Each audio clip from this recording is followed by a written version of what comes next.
Hello YouTube and welcome to the next step in my Revue Starlight reaction series, that being the movie. I think it's just called Revue Starlight, the movie. So we're going to leave it at that. Yeah, very excited to be here today. It's about the middle of the day right now. I've got some water. I don't generally have water or anything with me because I normally record in pretty short little bursts. But today's not that kind of day. I'm going to record a 2-hour movie, which I think is the longest thing that I've ever done on this channel. So we'll see how it goes. We'll see if I can keep my attention on something for 2 hours. I mean, I know I can. I've seen movies before, but like, I don't know if I can do it on camera. You know what I mean? Anyway, we're going to see how we go anyway. And before that, obviously, YouTube comments. First comment here today by Egg on Head. Here's a little piece of advice from the show's director about the movie. Don't think it, feel it. Now, I've definitely heard this one before for other movies, notably, I think Tenet. Said that's a big thing Christopher Nolan said for that movie, and I definitely I feel that. You know what I mean? Bad wording, but you know what I'm like. Don't try to hyper-analyze things in the moment. There may be room for that after the fact. Just try to settle myself down and really get into the moment, which I think is probably better advice for a lot of my videos in general. But yeah, I'm definitely going to heed this advice. Interesting way that Egg on Head watched the movie the first time as well. Best experience was with the movie the second time I watched it, because I watched it without subs the first time, or watched it without subs the second time. Yeah, the second time. I see. So completely taking an element of understanding out of the movie actually enhanced the experience. Obviously, having some indicator of how it's going because you've seen it before, but watching it without subs felt good. So we'll see if it's a bit more of a visual movie maybe. And yeah, taking this opportunity to highlight something about the series that doesn't get enough love, the graphic design. I'm not sure about the exact details, but I think there is a studio named Hama Design responsible for many unseen details in the show, like the logos for the series, the title cards, the in-text screen, like a whole bunch of the extra stuff that you just don't get from other shows. They've kind of got in a different studio to have a little bit of a look at it. So yeah, like a great example would be this book, actually. Like, you could have this book, like a hardcover in real life, as like an awesome piece of merch. Like, I remember, I haven't seen the show in about half a week now, but I can vividly remember what that book looks like. And I think that's important. That's the distinction between this and other shows. And yes, it does get a little bit of a text overload sometimes because we just don't understand the language, unless we try to. But yeah, it's still good. We shout out the sub team, we shout out the graphic design team, we shout out everything. And hype for next week, and this is the first one, but a lot of people putting this tomato here. I don't understand what the tomato is about. It's kind of freaking me out, and I don't really get it. But I think I'm going to, so we'll take solace in that. Next comment here from Sophie. Before we end the series proper, I just want to commend you on your watch through of the show so far. Revue is a show that a lot of people have a hard time getting the first time, but you did a really great job at picking on the tiny details and themes throughout, made for an enjoyable reaction. That's what I tried to do. That's why I do it this way. That's why I don't just watch it and then go home and have a merry old afternoon. That's why I watch the episode for like another hour after I finish the episode. Because I'm a psychopath, but I think it makes for good content, so that's why I'm going to keep doing it. In saying that, I don't know if I'm going to be able to do like 3 hours of analysis on the movie like today. It may just be a thing where I highlight a few scenes and go, this was cool, this was cool, this was cool, and then maybe pick up a few things in editing. I don't know, because I'm recording this on the Thursday and I meant to upload it tonight. So we'll see how that goes. So yeah, don't be surprised if the analysis portion is a little bit shorter this time around. And this was an interesting distinction as well, and probably something I probably could have clued into a little bit more, is that the OVAs, like, we kind of almost go back, question mark? The OVAs take place between the end of Karen and Hikari's Revue, so you would think the end of the show, and the start of the 100th festival, right? So in OVA 2, when they're arguing over the interpretation of Claire, it's extra funny because Hikari must be thinking, I literally lived in time prison as Claire for 7 months. So yeah, I'm imagining there's some kind of similar thing where we just go back a little bit, because otherwise that doesn't make much sense to me. Unless unless 7 months passed and then we finish and then Hikari comes back and then we start prep. But I had a feeling that the performance was closer than that when Karen was losing a glimmer in that audition. I felt like the performance was imminent. Maybe I'm just wrong there. And Hikari means light in Japanese. There are a lot of puns in the show. So Hoshimi, very obvious one, meaning star. Mahiru, midday, because she's sunny. Karen, containing the characters for flower and love. Love flower. Sure, that works. Kariko's association with flowers as well, and of course, Nana meaning banana, dai banana. And yeah, that's a thing in a lot of shows. There's meaning to Japanese names that doesn't not exist for Western names, but is a little bit more on the back burner. Like, there's more you can do with a Japanese name thematically in a story, I feel. And yeah, just another tomato at the end, just freaking me out even more. We're going to say Miss Cinchling. Miss Cinchling, we're going to say. Every time I watch Revue Starlight Reaction, I'll burst into flames and be reborn as many times as it takes. I may have misquoted Karen a little bit, but it's a great line. Looking forward to the movie. Always looking for those extra reactions to things you've seen before. Like me, I do that. Another tomato too. Ron Emeraldia, next comment here. Episode 12 reminds me of someone saying that tragedy becomes comedy after given enough time. There's also the quote by Charlie Chaplin, life is a tragedy when seen in close-up, but comedy in long shot. Yeah, I agree with this. A little bit, true. Like, we're definitely, there's something subversive about tragedy we're trying to tell there. Jeremy, next comment here. Damn, I can't believe the giraffe owned us all like that. When he was like looking at the screen, yeah, like you're responsible, because I kind of am.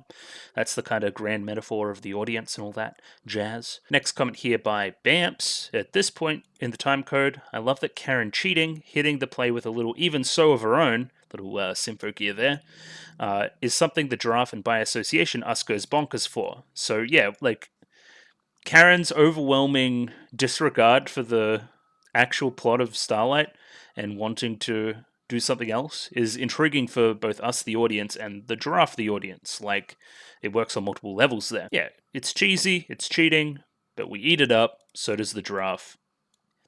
He was just like me the whole time, even though I called him like creepy. I think a couple more people bring up Snow FA's comment here, recommending checking out the recap movie if I have spare time. I didn't really have spare time. So it has 10 minutes of new footage that sets up the sequel in a really interesting way and is important for understanding of the final movie, but then I have some conflicting people that just say, go straight in, it's not that necessary. So what I've done today is exactly that. I'm just going to kind of write it out. So I have no idea where we're going at all, which we'll see. We'll see if that's detrimental. We'll see if I can maybe scrub through Rondo when we're done to see what that kind of connection is. I don't know if that'll be very helpful. But yeah, we will see. We will see. Defuna. We're going to say Defuna. Defuna, next comment here. A little bit late finding the channel. Unfortunately, will be the first comment, on the second to last video, which is kind of unfortunate. First shouting out episode 11, especially after 10 in regards to production, which is definitely a market improvement. Kind of getting a little bit of our English class on with our descent into the underworld, such as a Orpheus and Eurydice. Classical heroes' journeys and that kind of thing. There's also some more relevant Japanese myths, in that it is said that children who die before their parents must stack stones endlessly by the Sanzu River to atone for the grief they caused, reminding us of what Hikari was doing in episode 12. I like this interpretation here that the sand that's stacking in Hikari's little stage there could just be the dust from the stars that have kind of been continuously knocked over. So that isn't a desert that's just a desert because it's a desert of literal grinded up star pieces. And when the kind of sand stuff is going through her hands, it's actually grinded up star pieces, giving it a whole lot more meaning. I actually really like that interpretation, especially the kind of pink kind of hue to the sand gives that credence. Yeah, there's definitely something here. I agree with this too. There's a lot of ways you could take kind of the last episode and the kind of draft stuff and the Tokyo Tower metaphor. It's open to interpretation in a way that I really appreciate. Like, I've made my own conclusions, I've come to terms with them, I have stuff backing them up, and that could be completely different to somebody else's. That's cool. I like that. We're shouting out Banana getting that extra role in the 100th Starlight. Since there was originally only 8 named roles, you recall making her like kind of a guide character is pretty interesting, right? It's a nice solution there, also fitting with a little bit of Banana's characterization, right? I've gone through this process before. I've come to some kind of conclusion. I'm imparting this knowledge onto you. That works, I think. So I think this implies that Karen's kind of star button thing being reforged is somewhere in the opening, and it's been kind of hiding in plain sight the entire time. And it's shouting out kind of all this imagery of girls reaching for stars, reaching up, reaching that kind of thing, right? And reversing that with reaching for the star that is right in front of you as your wish has already been granted is a good use of visual metaphor, as we kind of see hand holding on top of position 0. I'm reaching out for the star right in front of me, being Hikari and or Karen, depending on your perspective, rather than some nebulous actual star in the sky. Obviously, kind of prioritizing human relationships over pure competitive mumbo jumbo for nebulous wishes. And the writers do kind of pat themselves on the back a little bit. Kind of this story, an eternal news story told by 9 stage girls. They're not wrong. It's still very popular. I don't know if it's a it's an eternal classic though, on the level of like an Odyssey or something like that. We're just not really there yet. And this is what Defuna thinks down here. There's a partial answer buried in the recap movie as to what this movie's about. It's easier to just watch the sequel movie itself, I would say. Looking forward to it next week. And yeah, that's kind of what I'm going to do. So, Claire Allen's next comment here. I think I enjoyed the AVAs even more upon rewatch. With Hikari being the new student and also having such a close connection to Karen, it sometimes felt like she wasn't as integrated with the rest of the cast, but I appreciate her efforts to put herself out and try to connect with others and everyone accepting her in return. Yeah, this is what slice of life content does for shows. It organically makes relationships feel organic. I know I used the word organic twice there, but you know what I mean. That's why I adore friend groups in slice of life shows so much, like Kaon being my ultimate example. Like, I don't need some horrible, terrible circumstance to sell me on these characters being friends. I can just watch them being friends, and that sells me on them being friends. Again, it's an idea of priorities, but I also feel like a lot of shows could incorporate a little bit more of this stuff into their show, especially in kind of cool down moments. Just, character talk and moments. Claire also says here that I could have, there's a little bit of a YouTube video apparently with all the stuff that's new in Rondo, Rondo, Rondo. I just don't want to risk it with YouTube. I could search up Revue Starlight, Rondo, Rondo, Rondo, new stuff, and then first thumbnail, bang, huge spoiler for the movie. I just don't want to do stuff like that. And in the future, if you want to link videos and this kind of thing, Discord is absolutely the best way to do it, if not a Twitter DM if you really don't want to use Discord. Because yeah, YouTube is weird with its spam filter, like really weird. And yeah, of course, another tomato freaking me out even more. M. Marsh, next comment here. Pretty sure I mentioned it before, but just to be safe, highly recommend using the veggie subs for the movie. Now, I have the veggie subs currently downloading. I just saw this comment this morning, and I was like, oh, I should do that. If somebody's requested me to do something, I should probably do it. Haven't heard anything else regarding anything, you know what I mean? Like other subs. So I'm going to do this person's subs, if that makes any sense. Like, this is the only information I'm getting for subs, so I'm going to use it. So yeah, just be warned if the subs look weird. It's because I'm using this version. And Avoli Ravioli. Next comment here. Last comment here. Just got it in 6 hours ago this morning. Reiterating some similar points to other people, loving my videos, which just compliment me, I like it. As well as their own understanding of the movie, then being confused for a little bit, and then kind of understanding a little bit as we went on, but enjoying it regardless. So don't feel the need to try to analyze it straight away as I'm watching it. Just kind of feel it for a little bit. It's the kind of movie you need to rewatch 2 times, potentially even 5 rewatches, but that doesn't mean it isn't enjoyable. The songs are even more important in the movie, like they tell half the story. I would recommend you reading them. I'll try to read them in the moment. It's always difficult because the song's always paired with such, visual accompaniment that I always want to look at. But either way, I'll read the songs during the analysis portion regardless. The credit song of the movie made me cry. Big old tease for the credit song. And yeah, shouting at the movie as being extremely gay, which is cool. We like that. We like that here. So remember how I said that I wasn't going to watch these kind of new scenes from the recap movie. I just did because I'm a psychopath. And I guess I'll give some thoughts. A lot of stuff between the giraffe and banana, like a lot of stuff. It was about a 9-minute something YouTube video, so I'm imagining that's the 10 minutes that was previously talked about.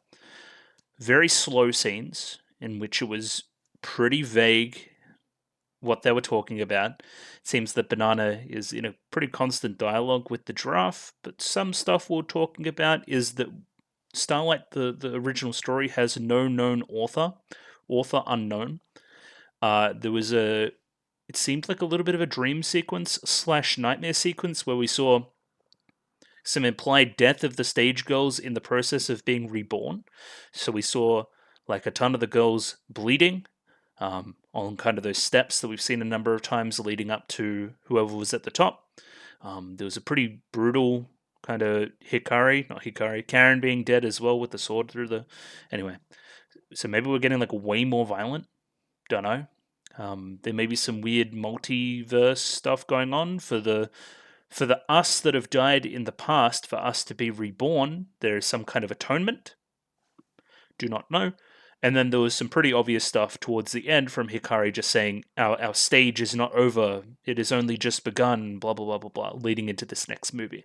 So now I've got that crucial little bit of context under my wing as well, and we can jump in without any worries at all. I'm not really sure how relevant a lot of these notes will end up being, but like, let's just say that episode 11, we go into a little bit of a disappearance of Kagura Hikari type situation. 7 months pass. Karen gets the wherewithal to reread the story and see that there's a bit more of an open ending, giving her the idea to add a little bit more onto that ending as we go. We jump in. Episode 12 is then weird girls cooking stuff. But anyway, it's more like, hey, we need to save Hikari. That is our job, right? And constant persistence by Karen gets us there. There's some fourth wall stuff about us being associated with the giraffe in the kind of storytelling process, and we get a nice little happy ending. But now, having seen the Rondo stuff, potentially there's some nefarious implications there. Do not know. I do not know. I just want to jump into the movie. So that's what I'm going to do now, but not without my shill stuff. If you like the video, consider liking the video. If you like the video and you want to see more, consider subscribing to the channel. Comment below anything you thought about the episode, anything I could do to improve my presentation. Comment below. I'm doing follow on Twitter, if I can speak. So follow me on Twitter if you'd like me to follow you back. And the Discord. This is important for you guys. If you haven't done this process before, I do all my polls through Discord. So there will be a poll up in the relatively near future with some new shows on it. So everybody gets a vote. There's no kind of paid component to any of it. So hop on, click what you want to click, and continue to support the channel and shape it whichever way you want to shape it. Yeah, something like that anyway. So yeah, onwards and upwards with Revue Starlight movie. So I'm going to jump into that now. So yeah, got the movie up here ready to go. Let me pop that up there. 2 hours and 22 seconds. Wow. Just in looking at the subs, I don't know if you can see this very well. Oh, actually, you very much can't see it very well. Let me pop this up here. Hang on. Here. So if I go to subs, if I go up here maybe, if I go to subs, I've got kind of English lyrics, color-coded dialogue, which I think is what I'm going to choose because it was the default. So I'm guessing the choice here is between English lyrics and English / Romanji lyrics, which would be like under it, I would imagine, something like that. And color-coded dialogue or not color-coded dialogue. I've chosen to pick it because I just think that there's no downside to me knowing who's speaking when they're speaking. If that makes any sense, right? So yeah, we're gonna rock with that. That's my little story. And yeah, veggie sub is what I'm using. Veggie subs. Which sounds pretty yummy, actually. Anyway, this is the movie. There'll be a picture-in-picture version in the description below. I'd imagine it'll be in 2 parts because I generally do that, because otherwise the quality will be even worse than it already is, and it's already pretty bad. Either way, I'm kind of rambling, so we're just going to jump in with a 3, 2, 1. Right here. 3, 2, 1, go. Get a sip of water, too. Kidama citrus, yes.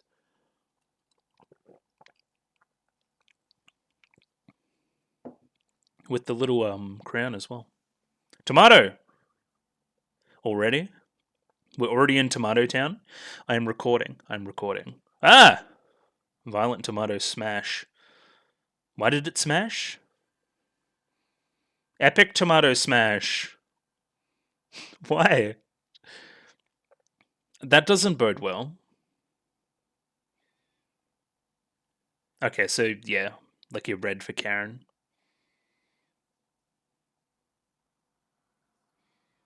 Why?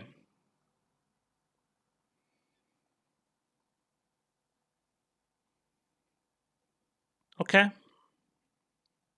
That's in contrast to what we've seen previous.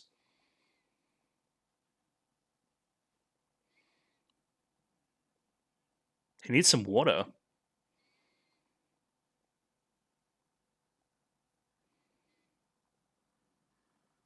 Yeah, there's some kind of implied tragedy here. The smashing of the stage?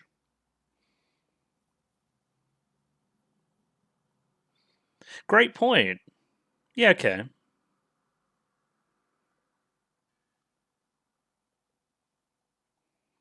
Why is the giraffe so parched?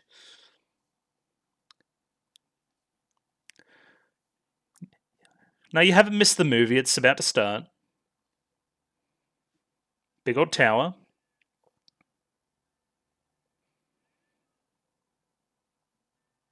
Not witnessed by the giraffe.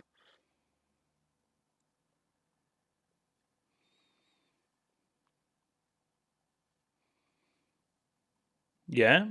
Okay. Tower smash. Oh, that was cool. Yep, the budget. Budget me up. Evil Hikari. Yeah. Blood.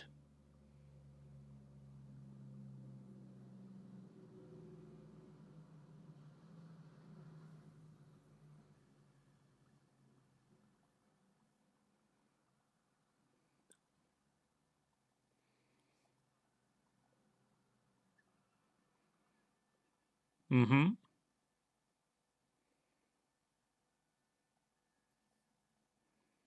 Oh yeah, they are all position zeros, you're right. So it seems like we're asking the question, like we already had our what's after the tragedy? Well, what's after happily ever after? Interesting.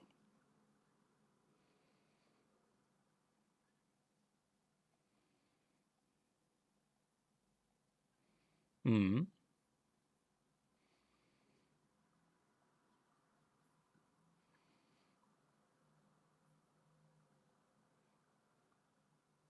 Okay. I need to see why. For what purpose? Let me crank my headphones too. So the music sounds good. Sounds good as shit.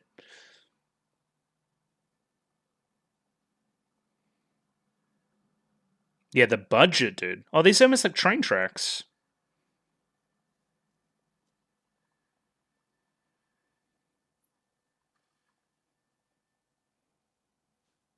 There goes the tomato.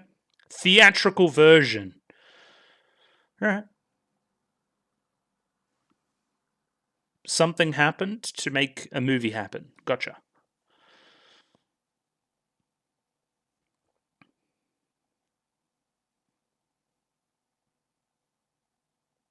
Cute.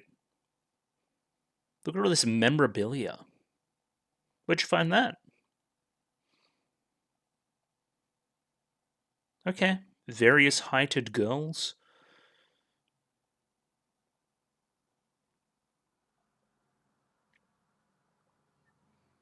Yes, indeed. Okay, so next year. So you're all freshmen.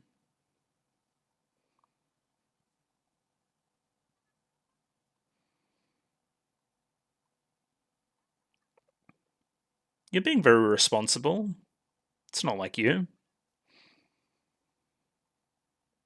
The backgrounds. There's something about the backgrounds that is very eye catching. I want Tendo Maya to be my guide. Oh, okay. We're moving on.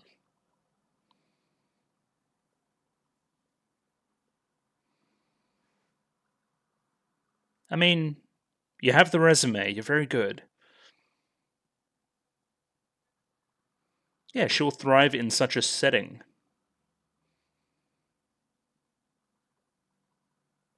All right. Are you going to take your girlfriend with you, or what's going on there? Yeah. Do tell.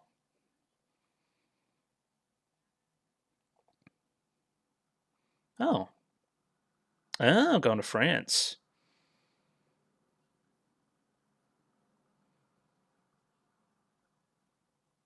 Oh, that's pretty slick little animation, too.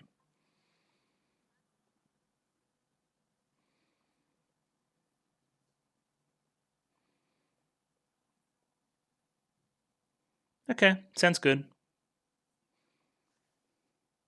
I'll take this opportunity now to talk about it's kind of a graduation metaphor with a parting metaphor from Starlight. Graduation, future career, need to part.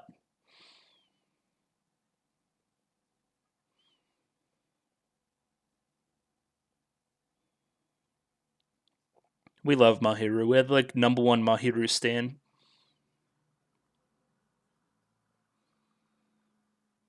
All right, we love Mahiru. Well, you bring a smile to my face, and that's enough. All right, who next? Hello, Karako. All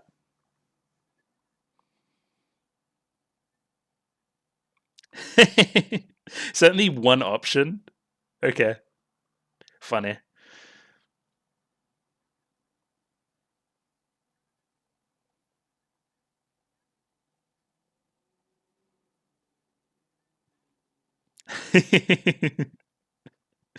Oh, she's a little so and so.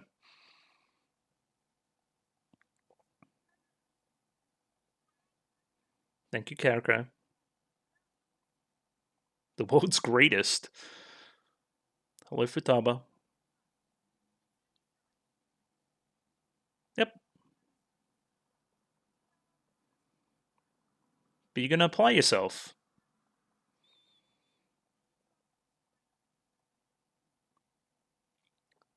Seems like a lot of them are going to the same theatre troupe.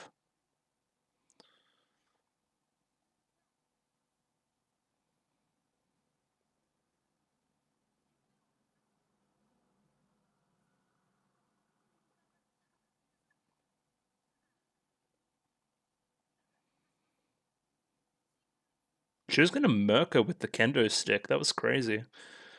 Hello, Banana. Why am I saying hello to them like they're gonna say hello back? Oh, so both acting then production. Gotcha.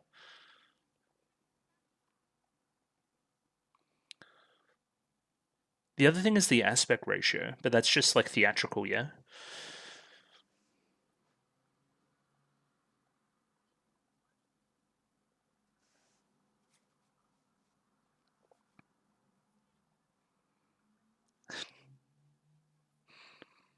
Not these two, the kind of backstage crew.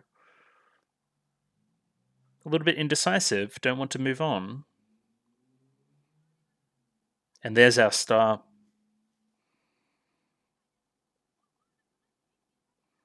Oh, she's cool.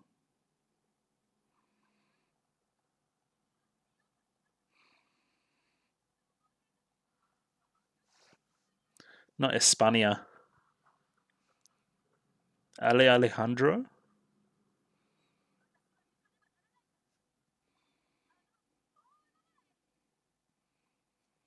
Okay. What's on your little form, please? Huh. Gotta go to like literature school.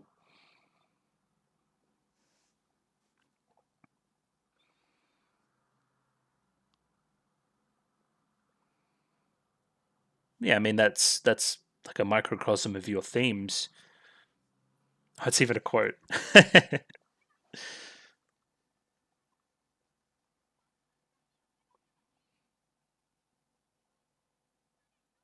Oh, I like this too. The kind of not the tears, not the tears flowing.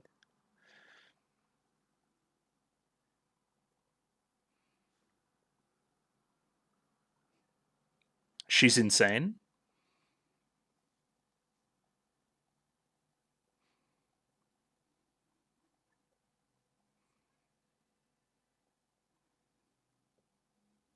Yeah, Hikari moment, you would imagine.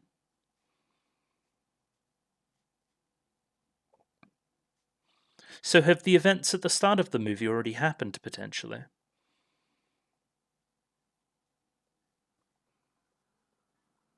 Nothing. No decision. My decision dictated by someone else. Yeah, I mean, she did kill it. Oh, the lighting's neat too. Of course, the new kids are gonna be like, "Yo, this shit's crazy." It's a very small office. Voluntary withdrawal.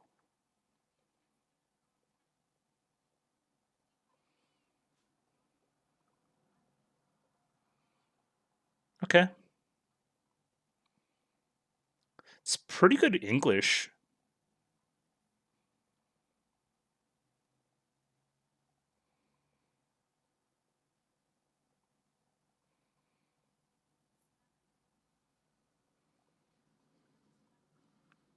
Indeed. So you're away. 13 years ago?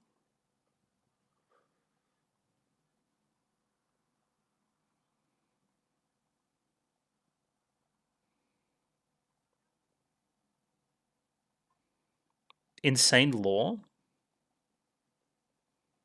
You're shy. That doesn't track with your character at all. It's very formal.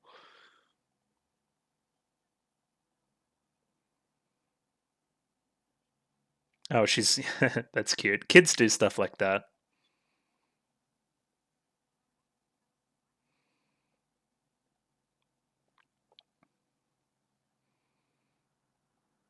She's shy. Which doesn't fit with her character at all. I like the vignetting a lot.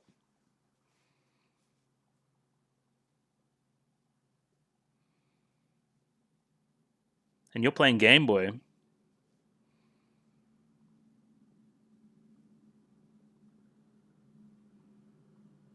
Scan a card. What the hell are you playing?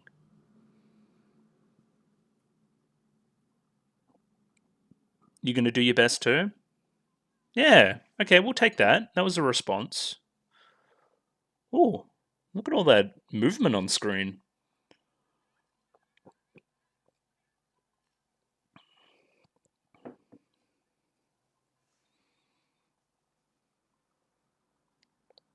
Not the slippery dip. I'm at the pinnacle. Chase me up. Nope. Nervous. Can't do it yet. Bye. Yeah, these backgrounds are sick. Definitely invoking like childhood for sure. But what would you pastel-y, watercolor-y a little bit? Music's great too.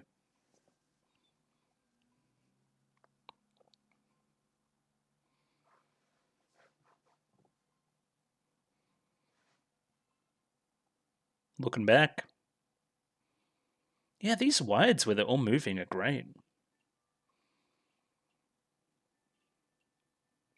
Are you meant to be slightly off time? No.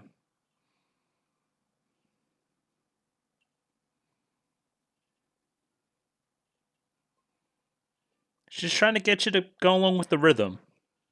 Come on.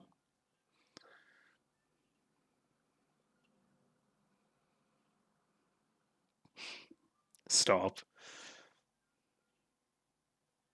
Look at all the other kids. They're just vibing.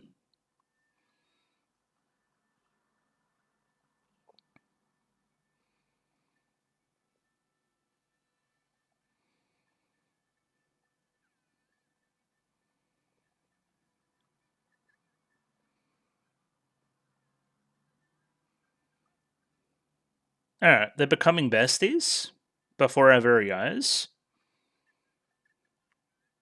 I don't know, if somebody steals something out of my lunch, that's like grounds for punching. Okay? Sure. Japanese thing. I do not understand.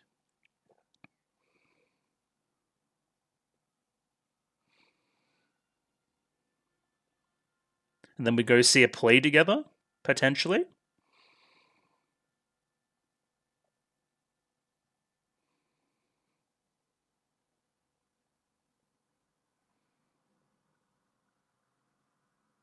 Those steps are very steep.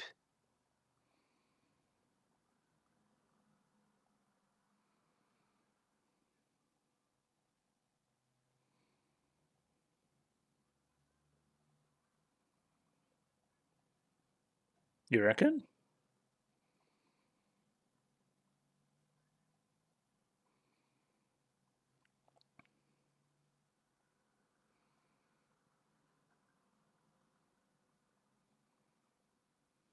Why were you looking down at your bag?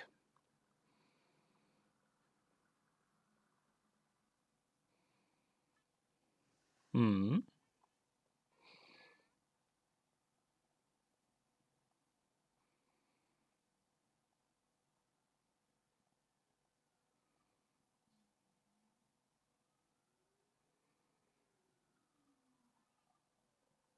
What, my Game Boy?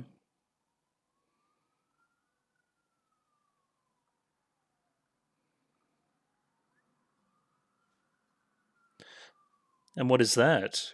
Hopefully you can't hear the sirens outside. Okay, you're gonna put me on? We like that.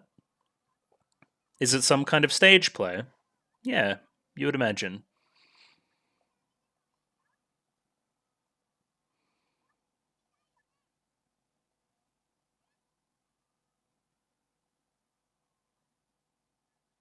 Be open to new things. Oh, and that's why you were looking in the bag. Gonna invite her out.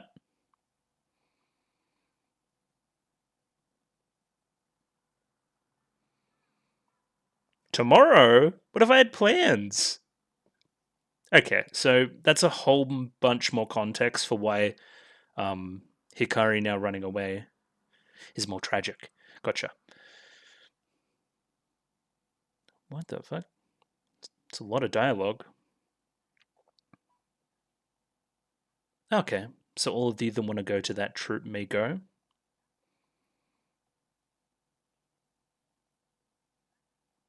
And yeah, you're going to France, right?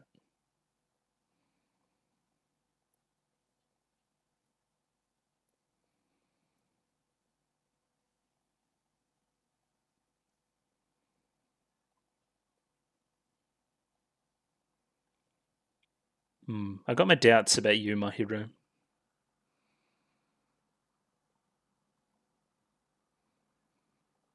Hmm.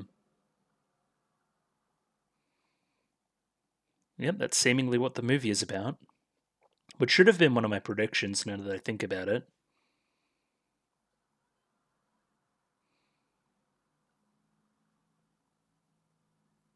Are we doing this again?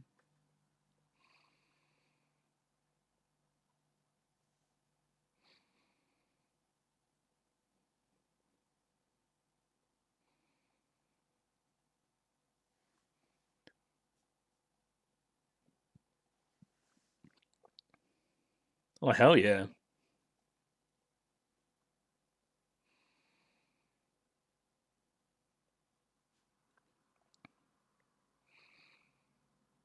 Yeah. Why? I agree.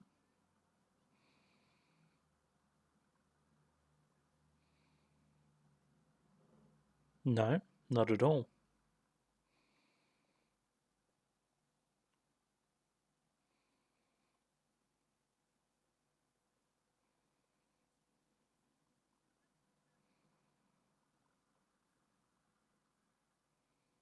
Oh, is it some kind of anniversary there?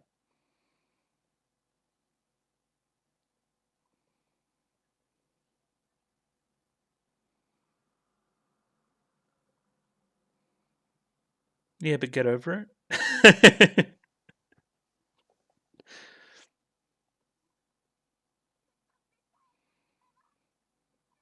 Interesting. Okay. I thought we came to terms with the process being kind of fucked up. Because it is. But you bringing that up means that we're probably going to do another round of auditions, potentially. Look at that walk cycle. That's kind of crazy. Ah, she's so tall.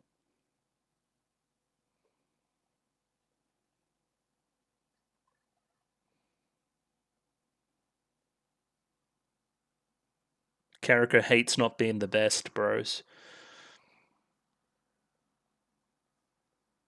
Hmm. Okay, I understand. Yeah, what do you think about it? You had a lot of dialogue with the draft in which, like, you implied a lot of stuff, I think, in that previous movie. Yes. Look at these dorks.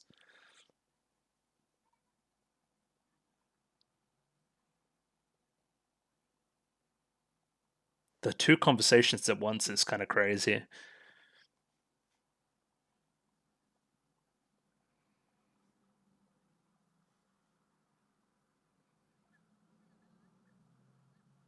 Okay.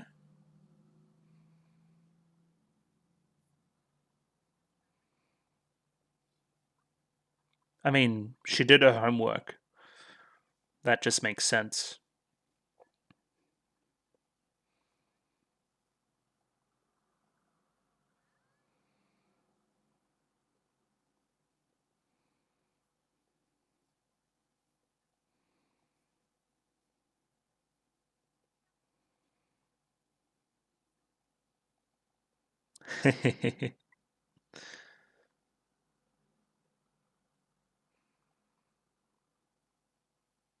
Hmm. No, I mean, hmm. Yeah, you're gonna get better. It's at the process of getting better. What do you think about that banana?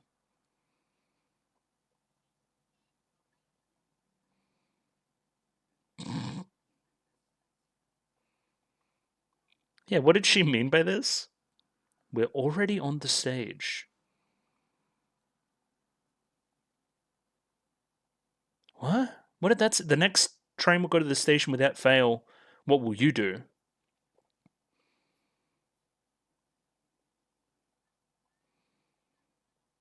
Interesting. And then the train tracks earlier visually.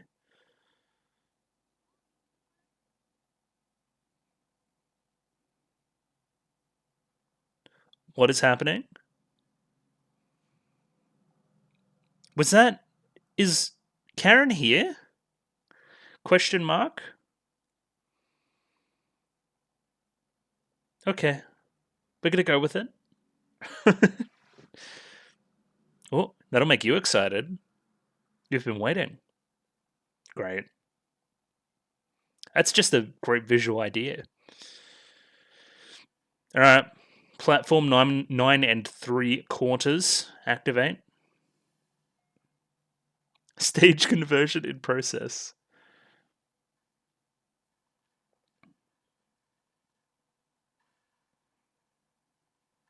Okay. Whatever you say. Have I ever mentioned how much I like train combat? I love train combat. What are we fighting?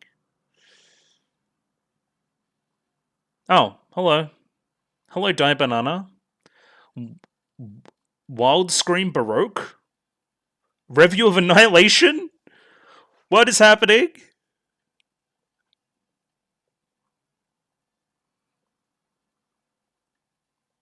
This is fucking awesome.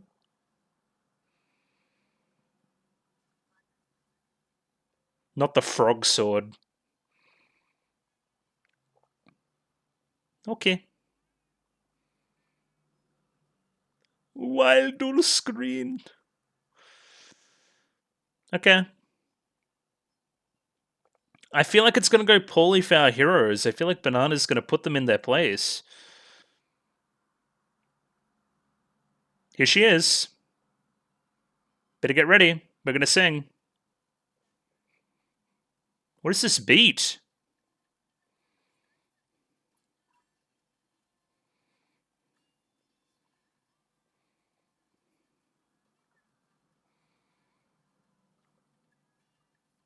Okay.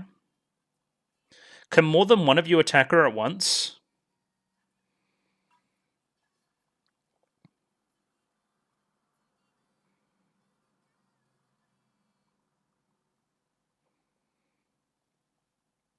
You serious? uTorrent. uTorrent. If you didn't know, uTorrent just flashed up on my screen. Oh, I mean, my completely legal way of watching this. Alright, back in. That took me out of the moment so hard.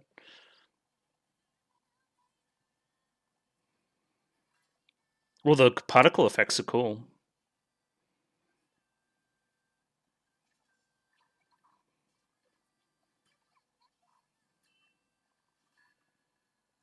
You're still after that top star, huh? This is not an audition, this is murder.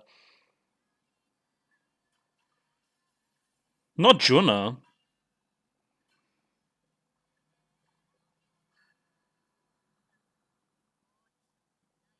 Yeah, she's not playing.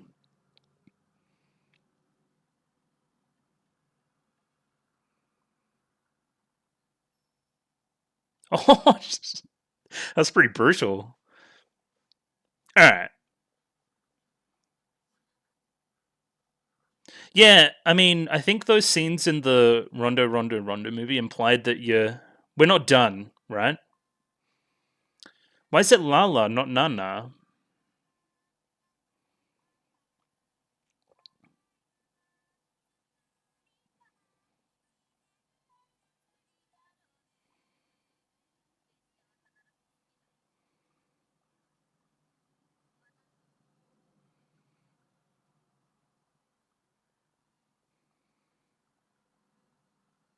I don't know, will we?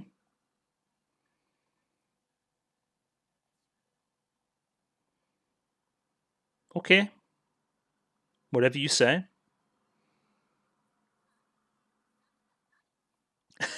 Yeah, they are speaking in code. Tendo Maya.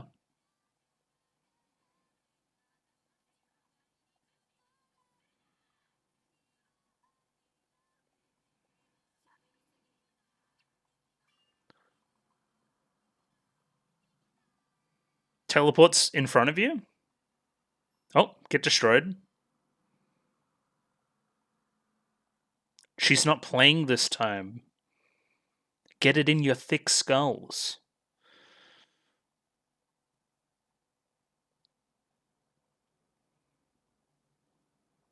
Underage drinking?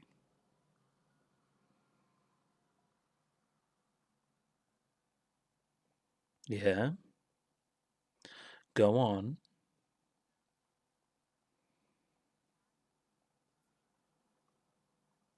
Indeed. I don't really understand. Oh, gotcha. Why? But for what purpose?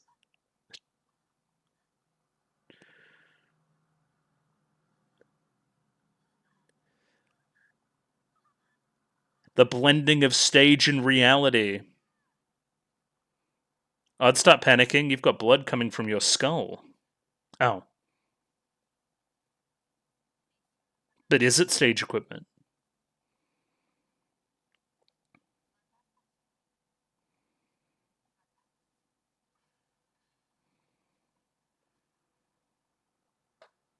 Okay. Well, yeah, if you look at life that way, kinda. Are we just like a mechanism, mindlessly going in the same direction? That's a great shot, by the way. Damn, Kariko's fucking dead. What does it taste like? Tomatoes, maybe? Not the tomatoes. Not the Symphogear crossover with the tomatoes. Okay, back to this. I didn't catch where Karen went in all of that nonsense.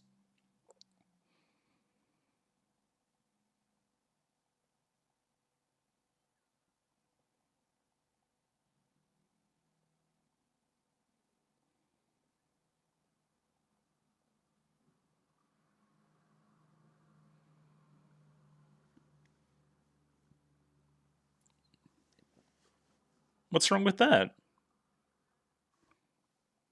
You may think it may be like where children just go through a bunch of things when they're growing up. Like a phase, a fad.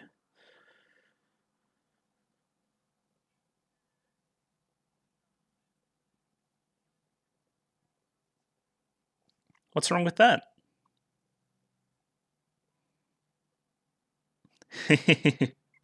Who doesn't want to play dress up? Why not? Oh, it's like a metaphor. Gotcha. Oh, like Close Encounters vibes. Yeah, this is an important decision point in your life.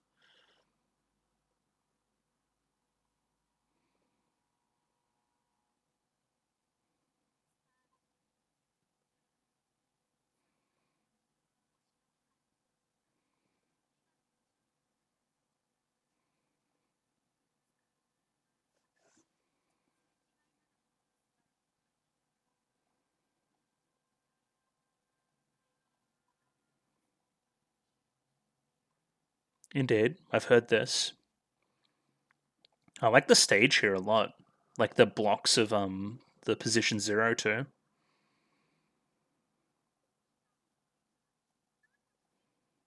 Oh, the kid voices too.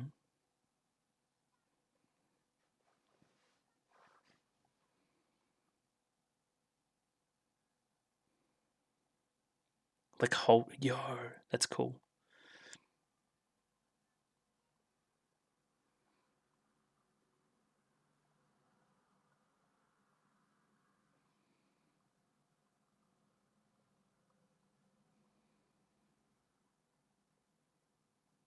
But what? But handhold? Hey yo.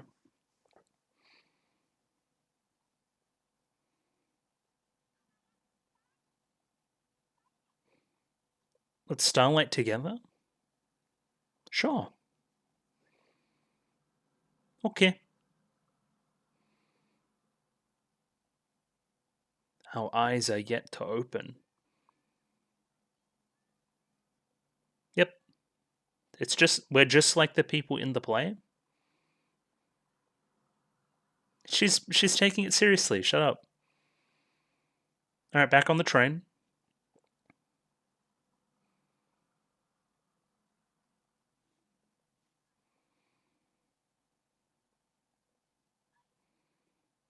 Yeah. We're having a bit of one-on-one time. Oh, she's cool.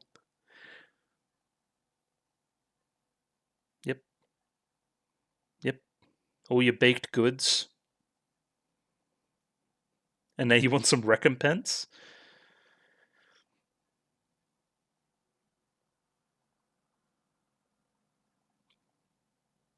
Huh. This is really interesting. Okay.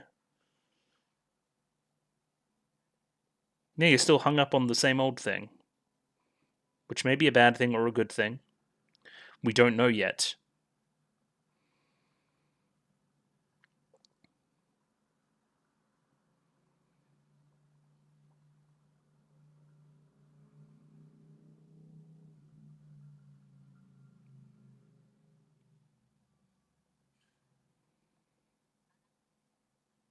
Interesting.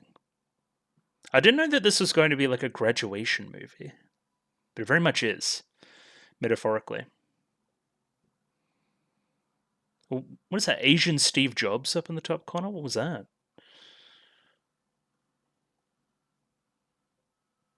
Had the turtleneck and he was going like this. Of course, the train station thing too. On,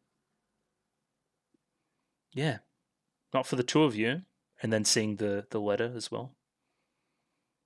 All right, where are we now, ladies and gents?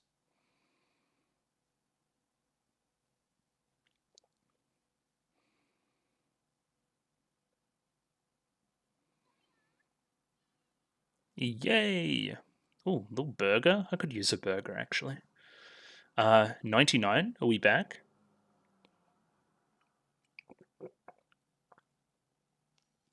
Was this some kind of graduation party for the 99th class?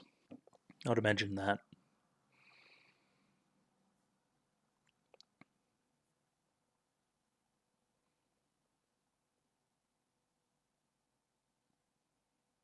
Thank you for the wild screen Baroque. Amamiya? Is that your name? What you riding?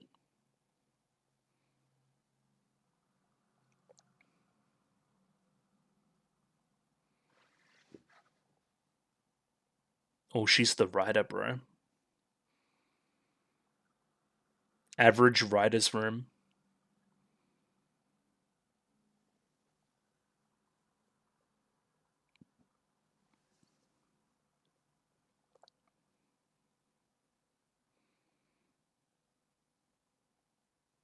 What about?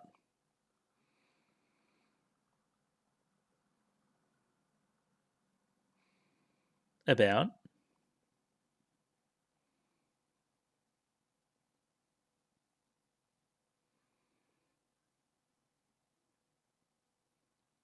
Moving on.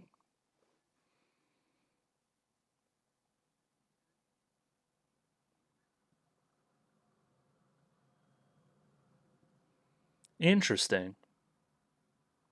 Huh. 101. Oh, okay, so we're leading up to another festival?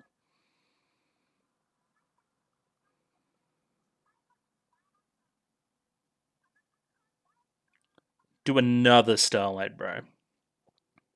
Incomplete. Script isn't done. The ending is still up for grabs. Yeah, think about it.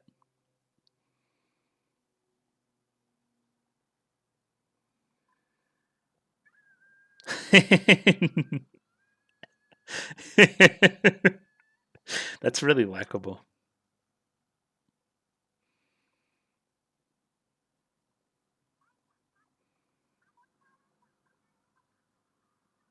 It was pretty good. Oh, the tree's like smaller too.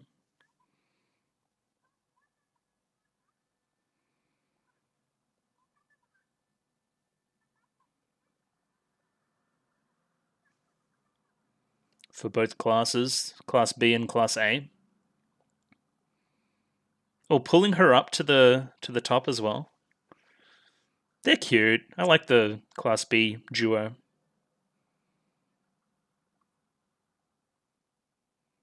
Okay,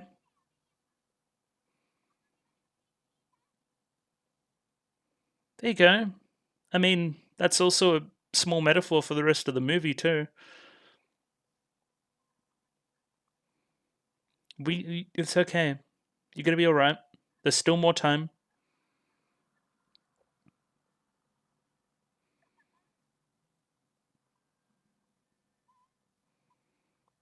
Give her a pat on the back, somebody, please. Little applause. Yeah, that whole destroying your old body thing.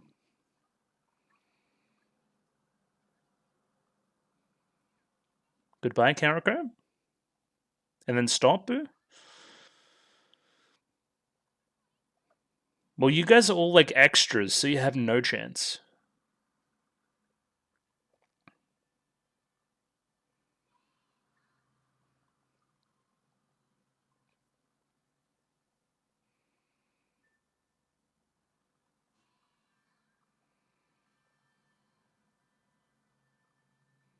Okay, that's very triumphant.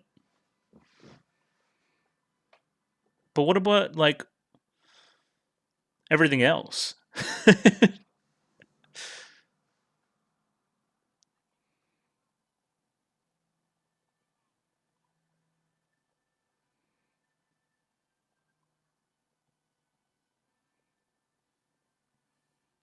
Okay, banana.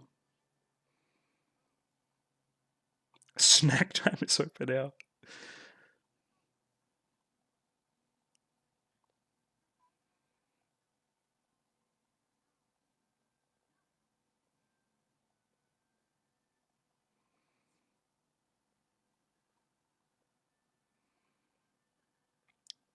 The stage means so many different things in this show. Yeah, they love this shot. This it. What the fuck am I looking at? Scary vegetable giraffe? I'm sorry, I'll stop whatever I'm talking about and get scared out of my life.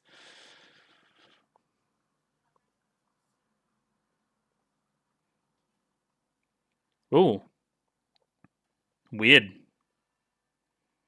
Bloody shoes. Got them red bottoms.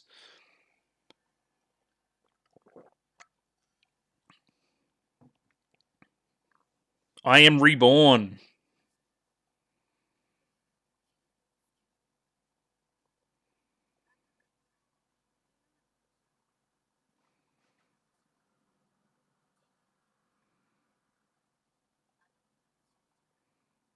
Obsession with that girl?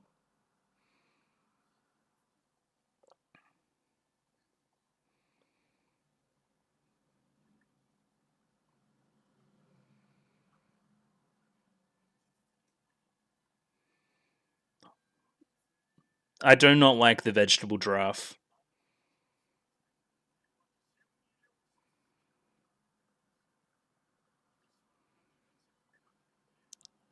I mean, yeah, sure. I hate looking at that thing, man.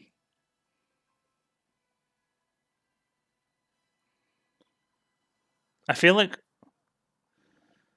I just got, like, activated by the CIA. Two more. Well, me and Karen and Hikari, right? And what do they think? Two uneaten tomatoes.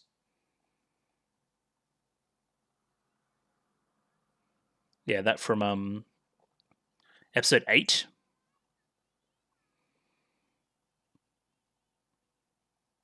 Don Don.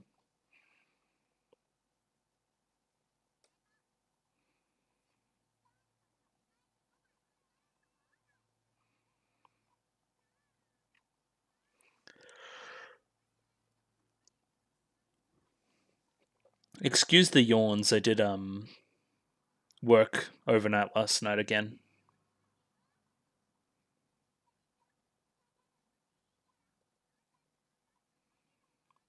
Oh, the top. Okay. We can write letters. 2 stars at the top of Tokyo Tower? Are you kidding me? Ume.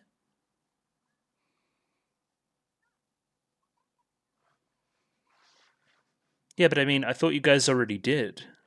But but the stage keeps going.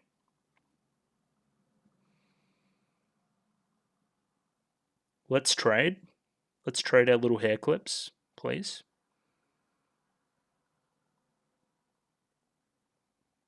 Yeah. Using the TV as a mirror is kind of crazy too.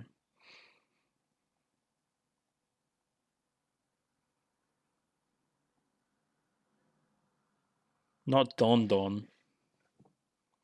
Are you scared? Doesn't want to hear about it.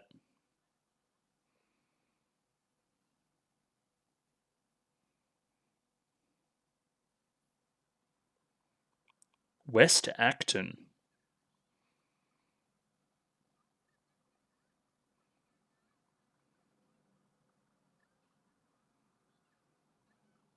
Okay.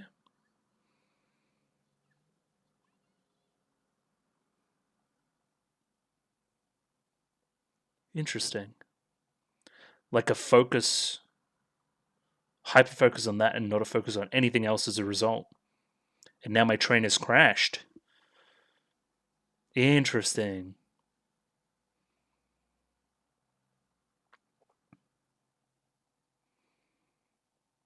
Yeah, it's always been tied to her, hasn't it?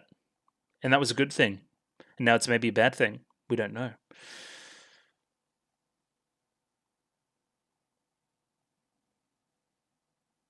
I don't know. You kind of figure that out yourself. Huh. The dry tech is already underway? Don't get on that train. There's a creepy man on it. Not you. Yes. What do you know about that? Teleports behind you?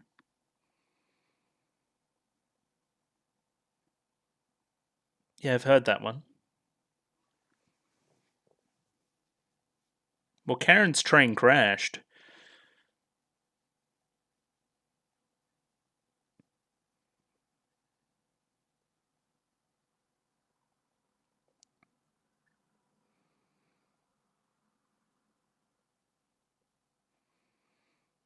Okay. Is yours going to turn into like a weirdo murder train too? Not the tomato. What the hell am I looking at? Oh, it's like a middle school thing?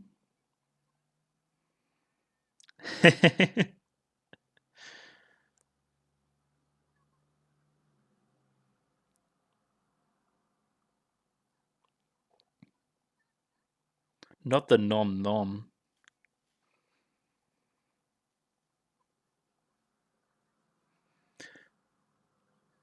Fun fact, I clicked ahead to just see one frame of this movie just to check that it would work. It was this frame.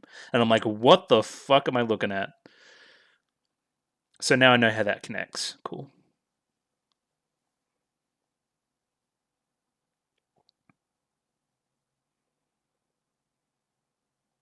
Hello. I'm guessing this is like an auntie or something, right?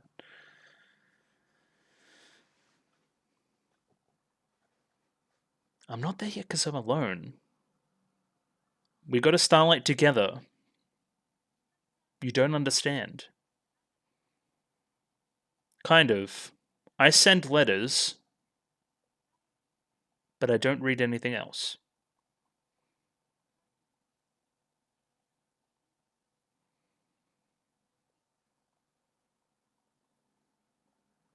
Yeah, it's been going for a while.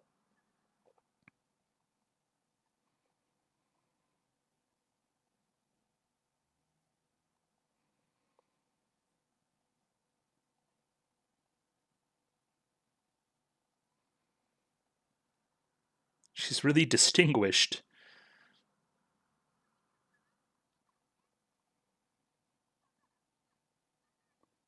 You look at her like in the classroom though, that one time. I remember.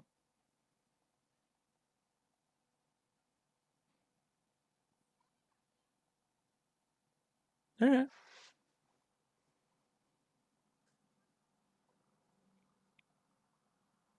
There's a little bit of that to it. Yeah.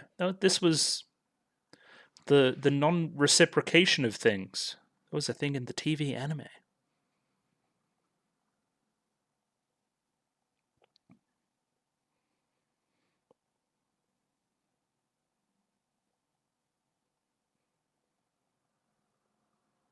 Yeah. It's where the show takes place.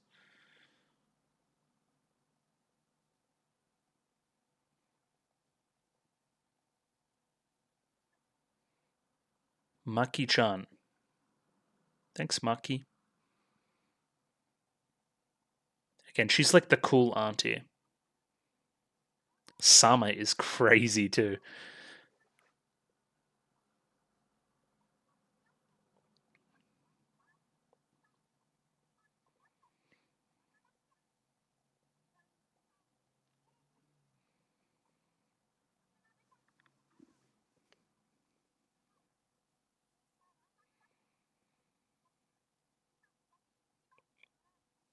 Indeed.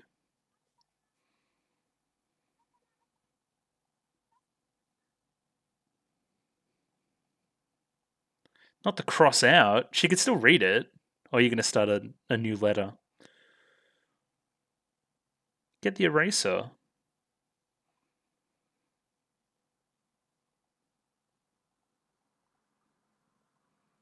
What's on the back? Is there something on the back? Oh, the original letter.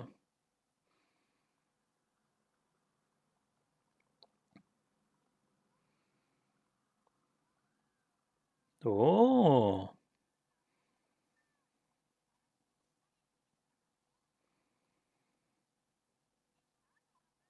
I didn't know that males were allowed to be in this show.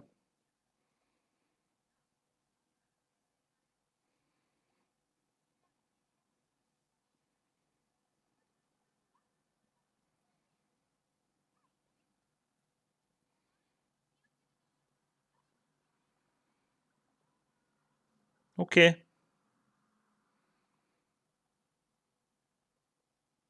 I must be hungry. All this food is like sending me crazy. Yeah,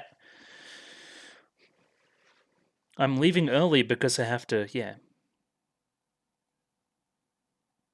And this would be like close on last year in middle school, right? So then you're heading into high school and going to Seashore. Not a little bit of rain.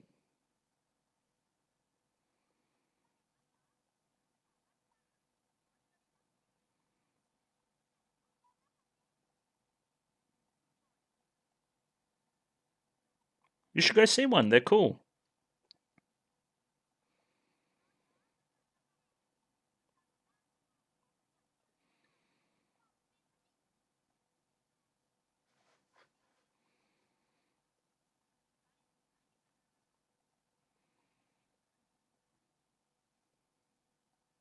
Why'd you just Google stage?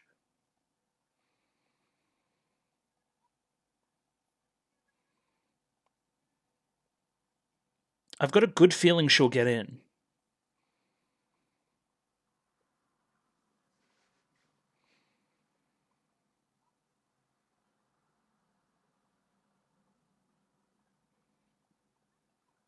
Okay. Get paid for performances? Are you. Hello? Do you think that people just do it for fun?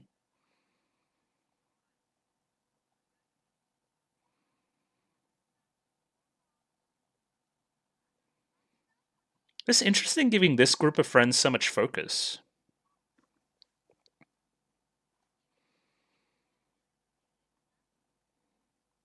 Yeah, but what about after the dream? Not another train.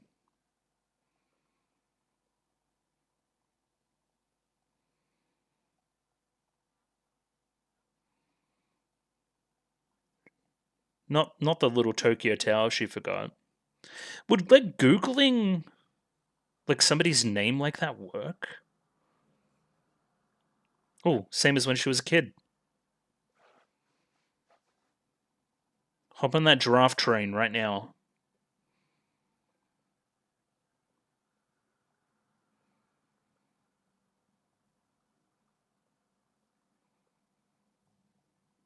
Okay.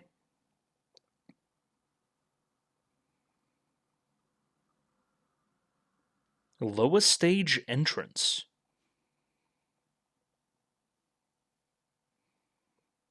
Alright, we're here. We've stabbed the tomato with like her weapon, so she has joined. There is an illuminated path.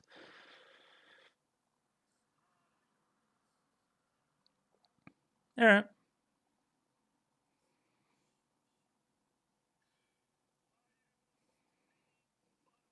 Not the wild screen Baroque. Upside down Tokyo Tower, anybody? Oh, that's like Kariko's shit. The fuck am I looking at?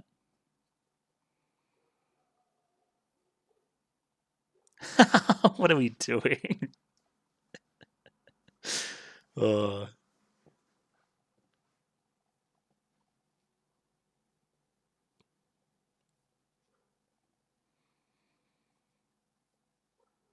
Who who the hell's your candy box? Of course it is. The like cutouts are weird too. Oh, okay, I see. So they're yeah, okay.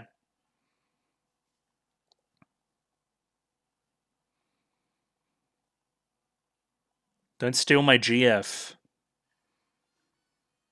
Foo.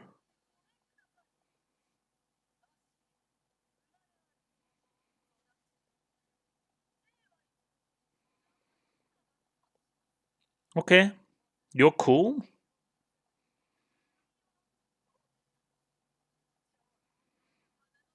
Not the butterfly's selfishness. Did she say Zaragoto as well? That's not the nonsense.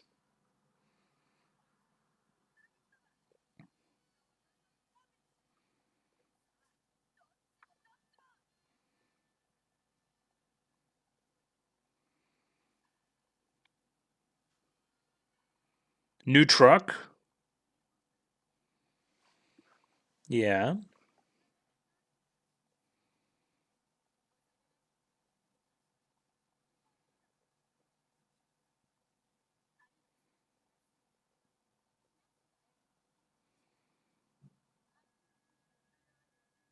All right.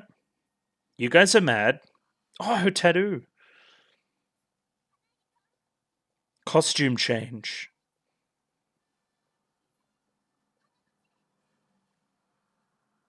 All right. It's time to go. Not Claudine. I'm trying to find a good opportunity to turn around and turn on my heater because it's cold.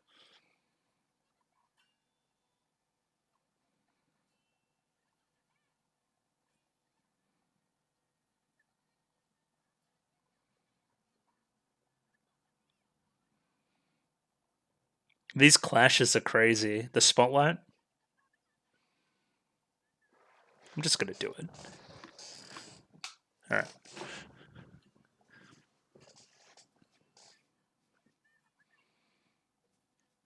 The music's really good, by the way.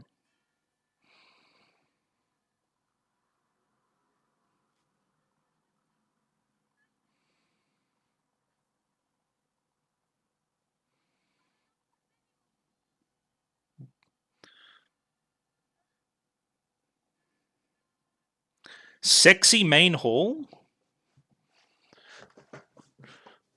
Are we doing like more and more costume changes? Yes. Oh no, the costumes. It's gay as hell.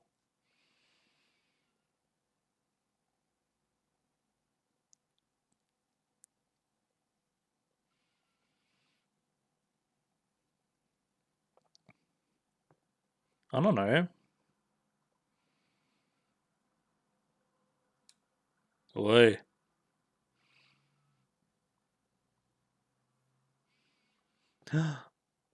No way. The reveal.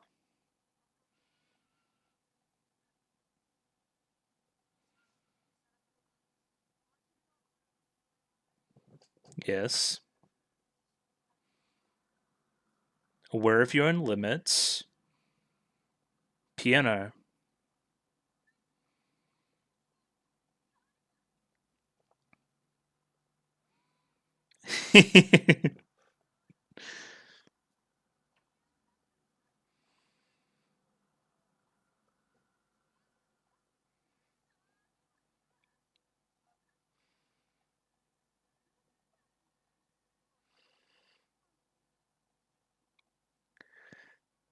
These visuals.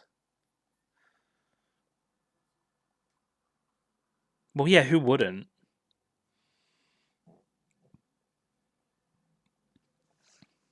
Okay. Let's keep fighting. The Revue of Resentment on the Selfish Highway. Oh, that's where the trucks are. Gotcha. What are the travel stuff between the trains and the trucks? So that song was just like a intro.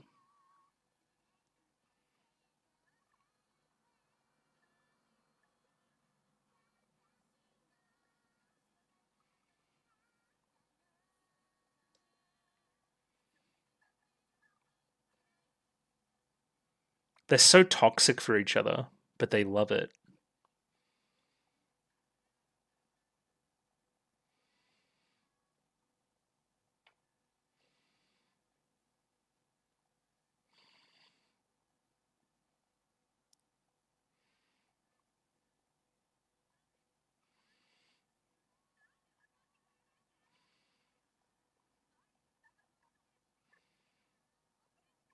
Put you to sleep is crazy.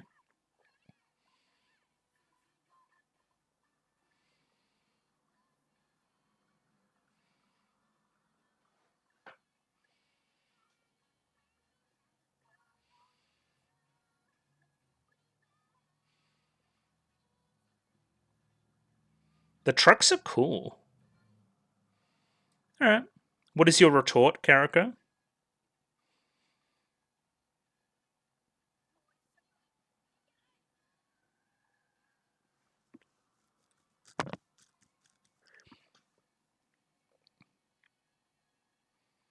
Are we gonna crash into each other head on? Not the head on collision.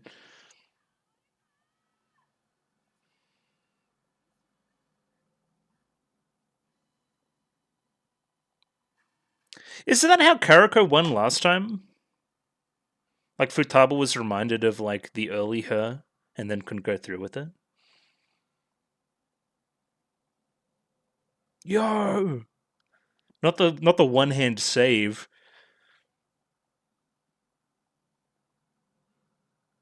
Oh, we're so bad for each other.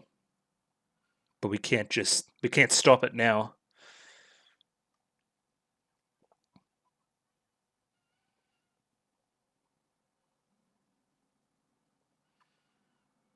I was gonna say that seems like it's gonna snap. What is it, full of feathers? Oh, it's sakura petals, of course. Oh, get a room. Not the straddling.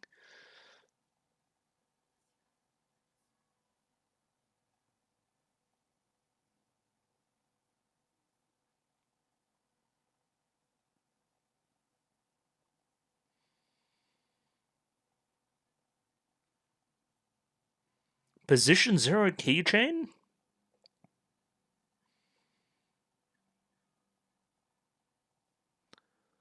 I gave you my bike?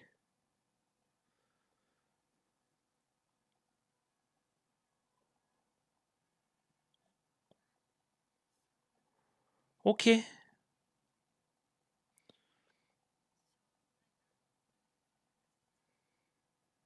Indeed. Alright, don't think, just feel. That's what we're doing.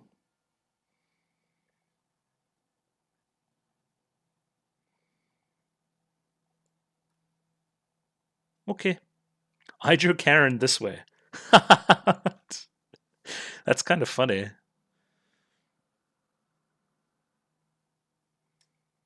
Yeah, follow the yellow brick road. The red brick road. Yeah, they're just the signs saying Karen are crazy. Some kind of Mahiru type situation. Oh, we finally made it. I was just gonna say this was giving me Kizumonogatari vibes. Now this is also giving me Kizumonogatari vibes. Hey yo, Mr. White. Alright. It's the Mahiru parade, everybody. Please be excited. We love Mahiru. We're Mahiru stands. The unproblematic queen. Oh, like a Olympics, right?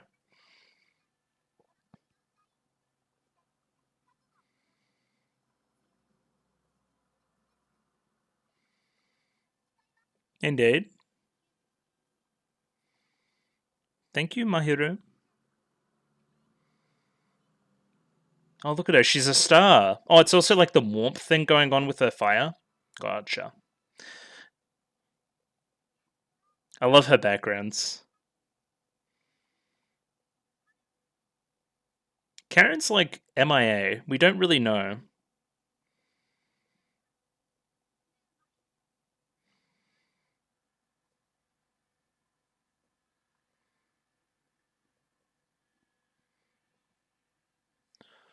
Not the crowd of cats. I like the cutout too.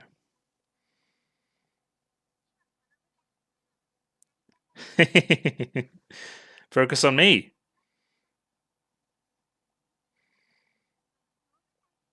Oh, more Olympic stuff. When did this movie come out? It wouldn't have been Tokyo Olympics and that kind of thing, right? The Revue of Competition. Who are we competing for? Or what are we competing for, I should say.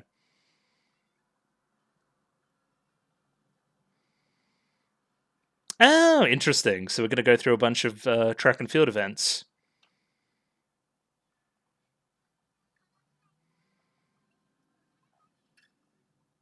Oh, fencing. Okay, we're just doing anything we want. Oh, good flips.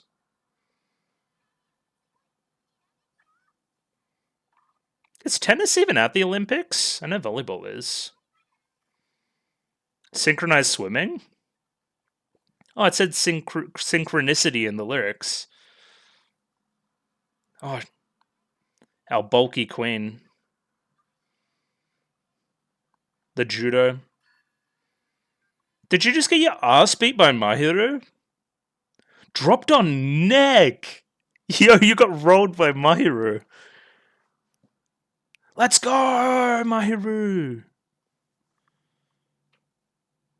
Okay, there's some kind of dark implications. This is also another tower. If you won't act on stage, I'll beat your ass.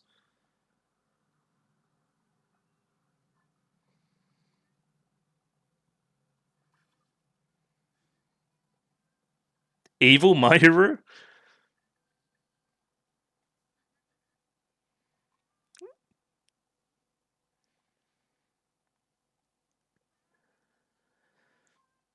Oh, that's a great shot. The truth is, I really hated you. It's crazy.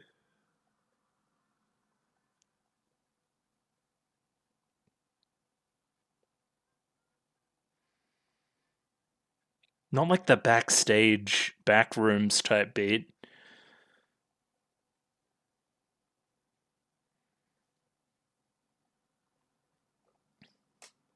Hey, you even listening to me?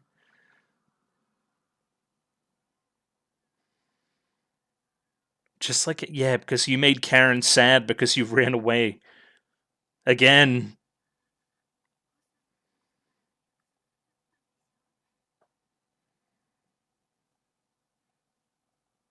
It's one ear, then one ear, then one ear.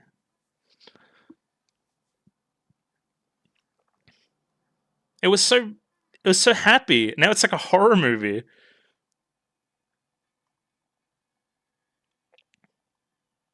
Behind you. Haunted My Hero.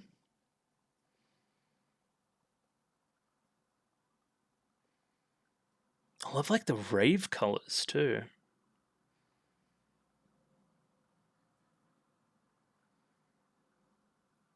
More genuine lines.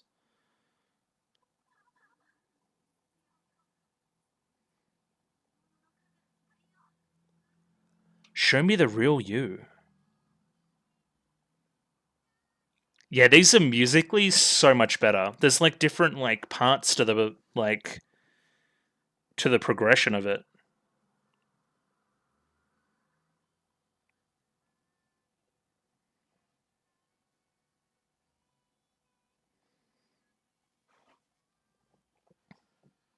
Whoa, is that like a CG hand?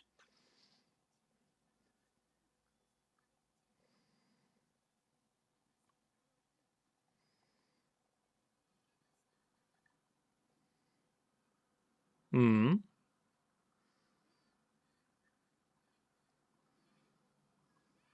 Interesting.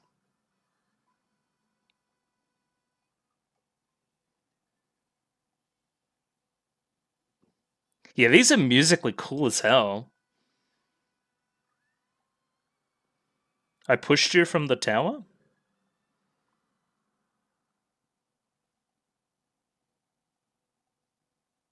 Is that a Mr. White, or is it one of her creepy cats?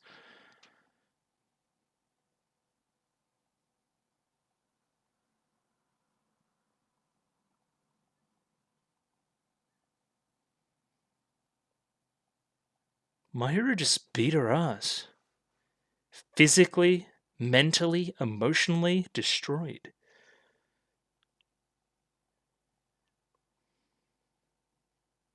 Okay.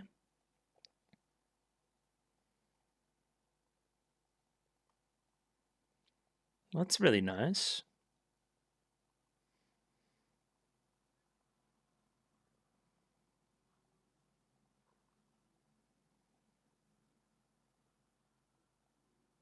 Okay, you're not evil. That's good. I mean, you're acting as an extended metaphor through the rest of the show, too.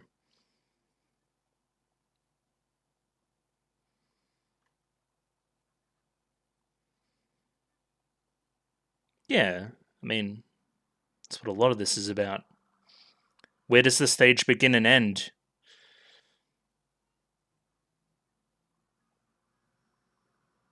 Yeah, you should sing too. Got your own very own gold medal.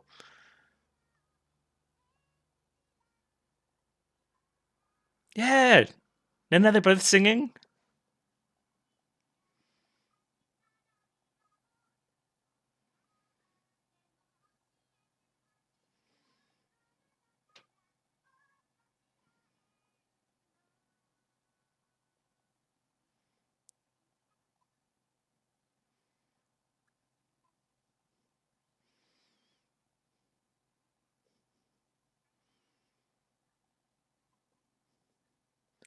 Yo, Mahiru's just the goat.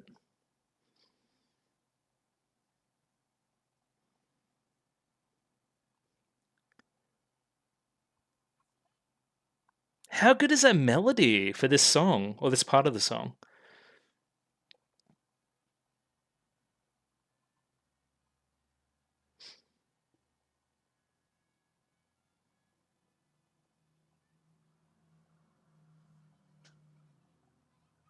Thank you.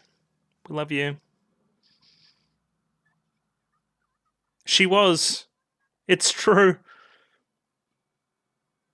Okay, bye. You were really good. What do you mean?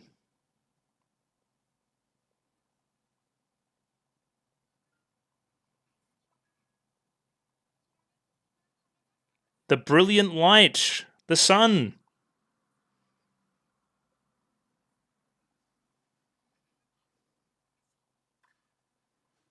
That was the best thing I've ever seen in my entire life. I loved every second of her little review there. That was the best.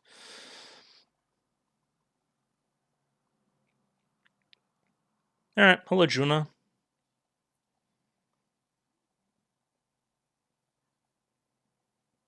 Starlight with whom? Whoa. Knife school. Okay. We're going to a Die Banana film?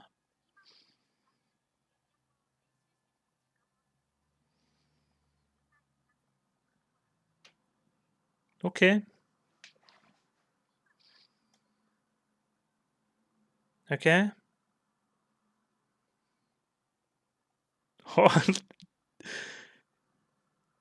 Ugly fruit?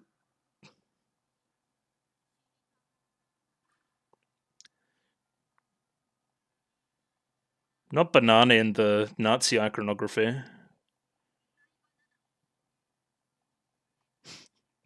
Jokes.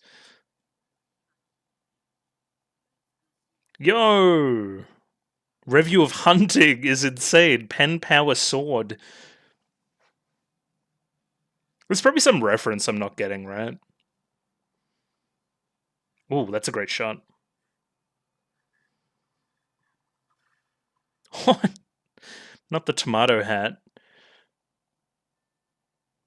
Yeah, the grid paper's kind of cool too. Or like the grid on the floor.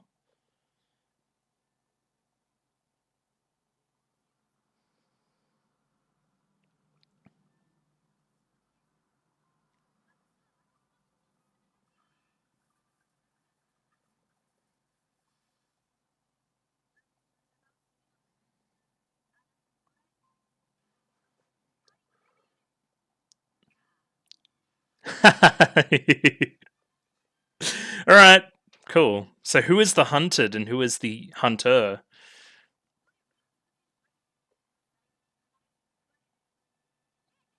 Okay, quote time.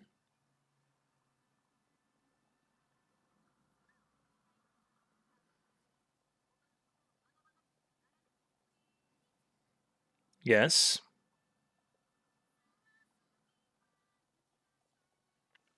The fang's out. All right, you gonna get out, banana?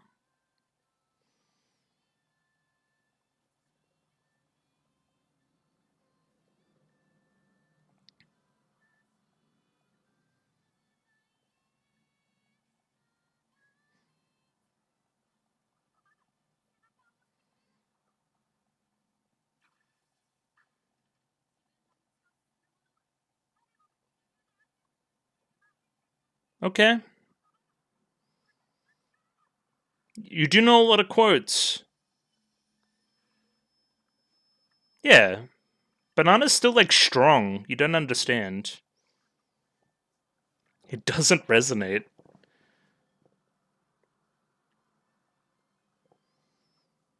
Oh, another straddling type situation?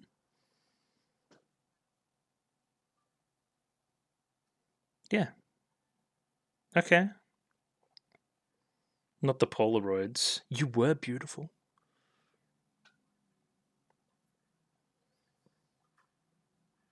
Foolish.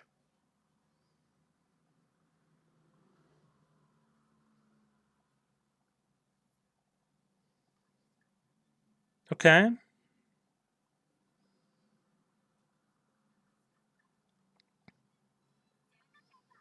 You were. It's always you were, huh?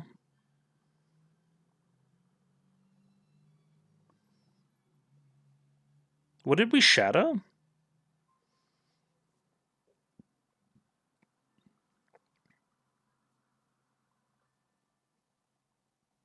Okay. Yes, ma'am.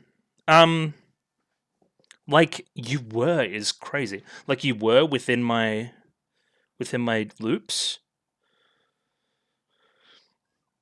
Yeah.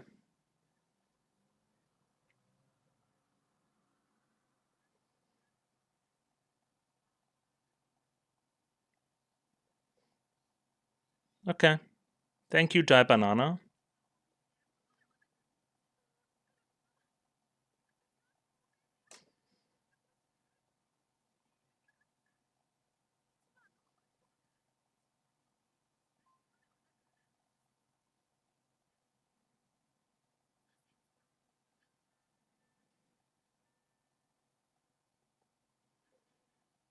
Okay.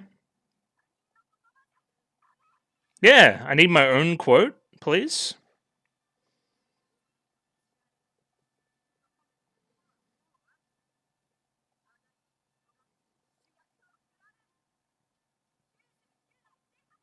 She's back.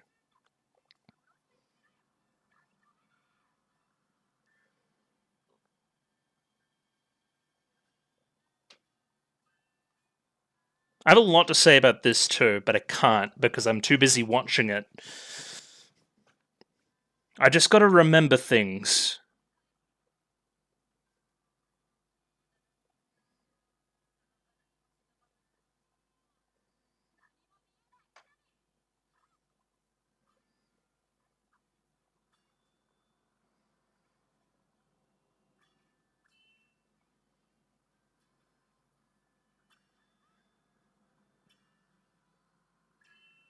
Yeah. This lyric. Sing it. Love the knives. Piece of space trash.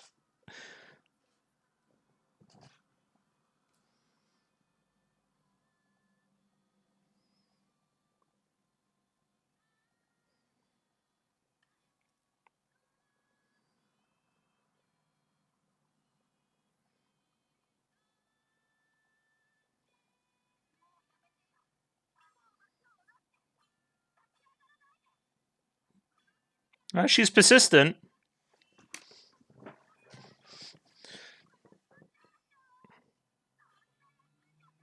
Huh.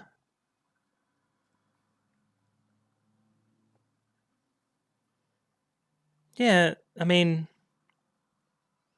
you are different.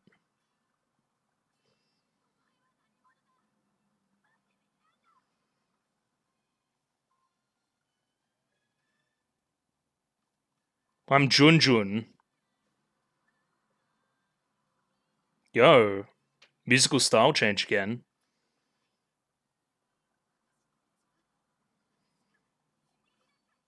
Okay.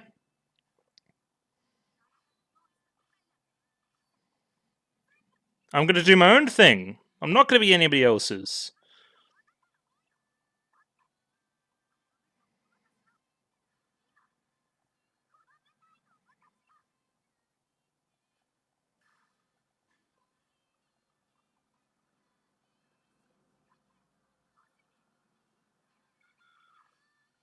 Yeah, take that.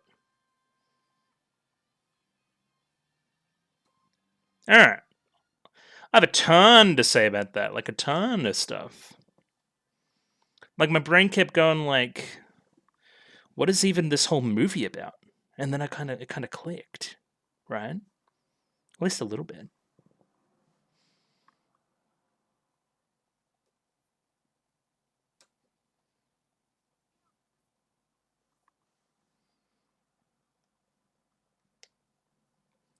Despite it being far away,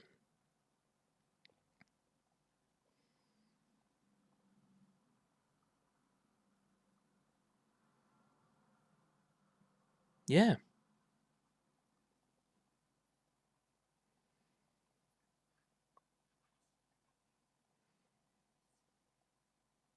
Together, stage with you.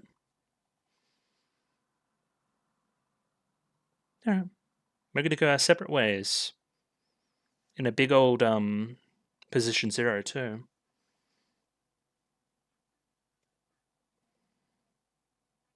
Not the photo cut in two as well, and then melded back together.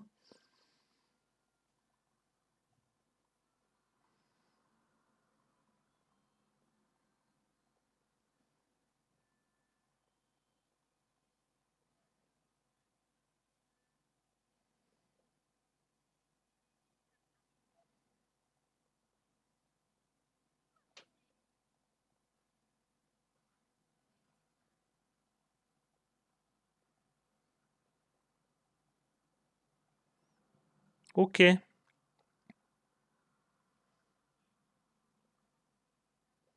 I understand now. A little bit.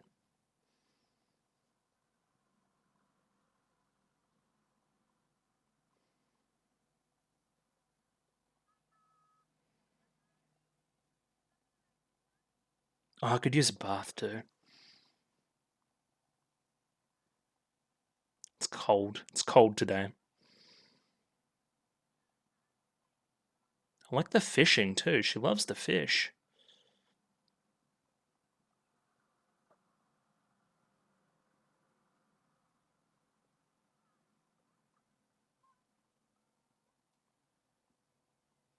Not the fishing magazine.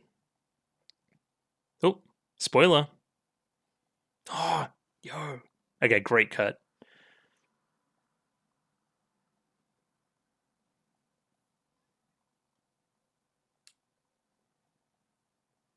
It's tempting though, isn't it?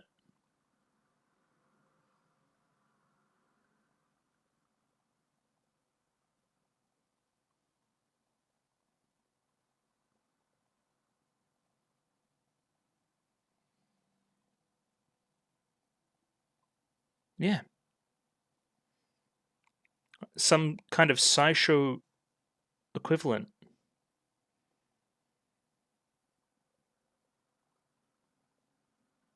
She did it. And there she is. It's the first episode.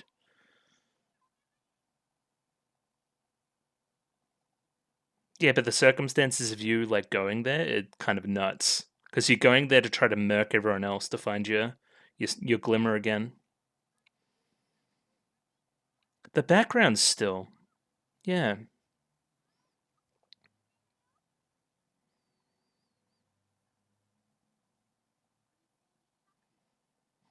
Oh, this is this that scene? Like the opening, like just after she comes back? It has to be, yeah.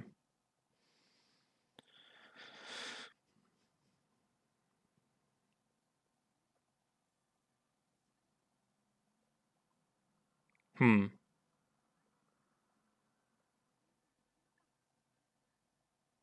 I mean, it was a little promise between you two.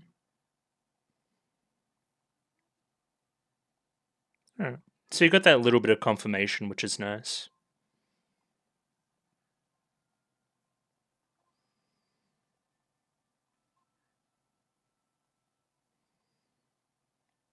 I love this visual of the train stations.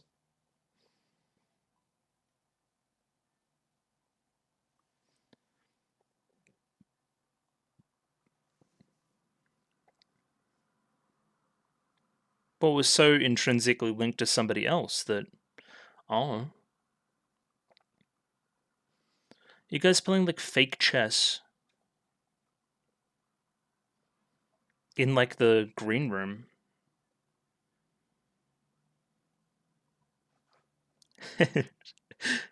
She's so embarrassed.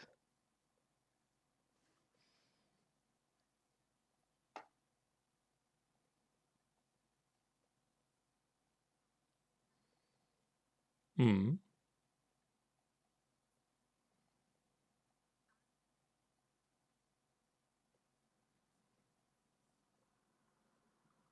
Hmm.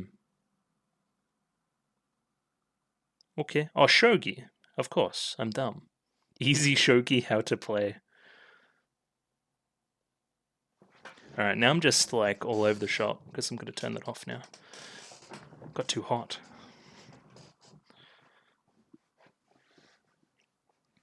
We finally going to get some concrete Maya Claudine stuff. What was that setup?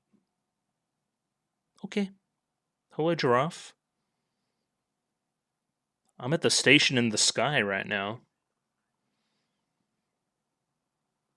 Well, Karen doesn't really know what's going on. I love the font there. Yep. It's my fault for wanting more.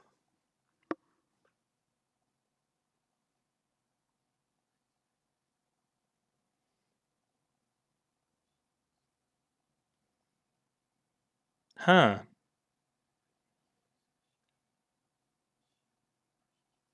Because of your want for something more, something greater than ordinary.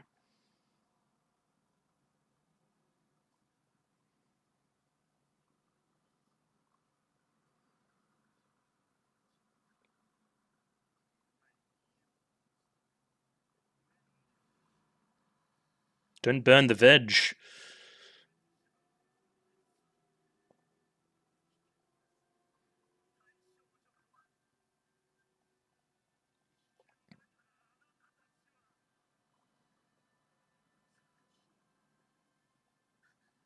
Okay. Giraffe man.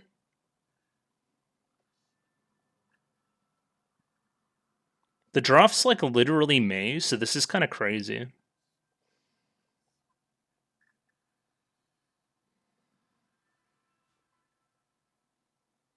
Alright. There's a burning passion on the road. I love the are we gonna link on top of the tower again? You gonna eat that tomato?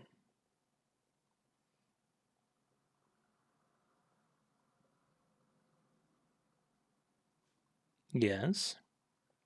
Thoughts? Act 1 prologue. What do you mean? It's like 3/4 of the way through the movie. Ooh. Yes. Let's go, chat. Love a good suit.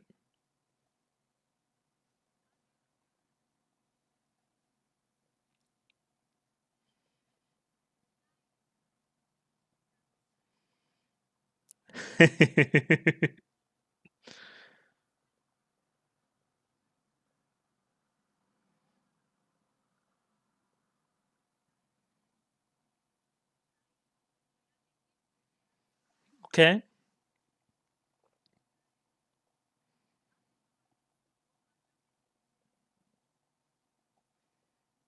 Not Devil Claudine. With the teeth. Some kind of Faustian bargain.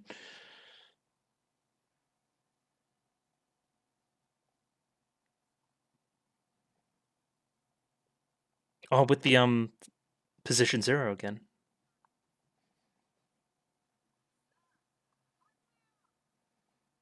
Ooh, I like the look of that.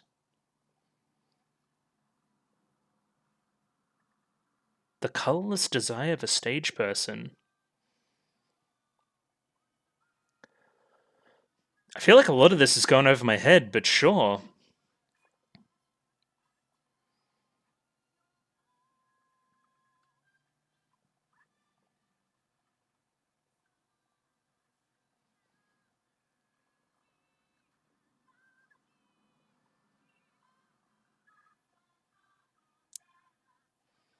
Oh, yeah, I see her.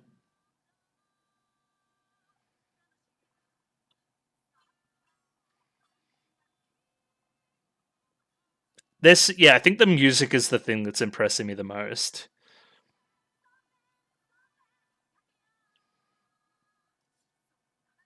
Oh, and the animation. Hello. Oh, that's the second time we've seen like a hat get stabbed instead of a human. All right, that was a good performance.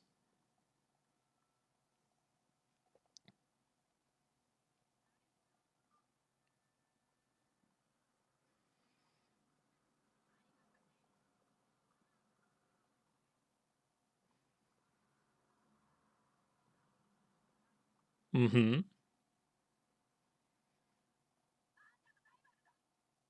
Is it performative? Hmm.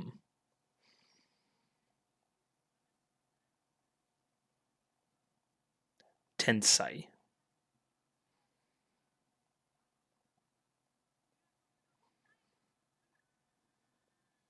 Sure.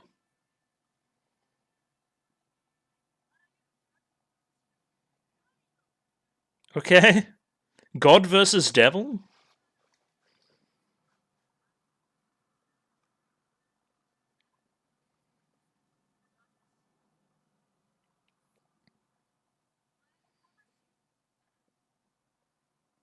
Yeah, I mean, there was some bird stuff going on earlier, too. I love the animation on it. It's fucking creepy. Costume change.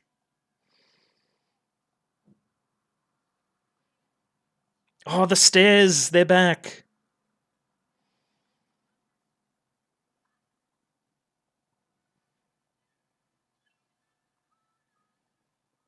Like a. Okay.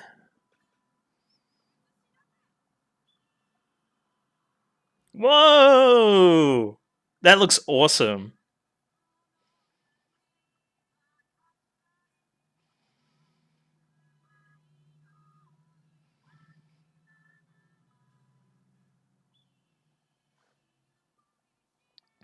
Yo, they're popping off.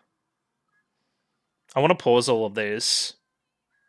Obviously, some famous performances or productions, I should say.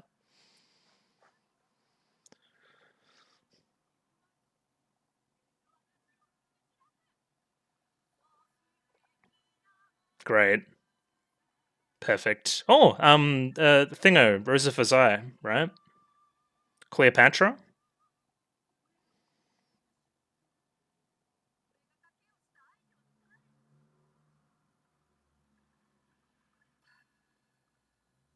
Gotcha.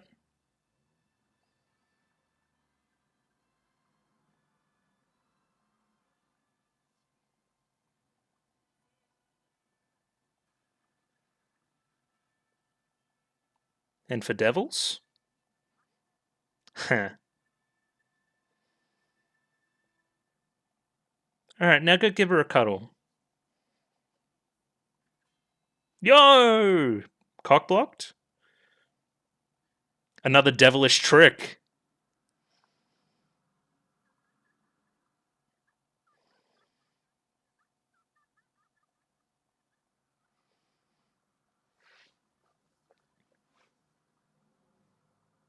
Some trickery.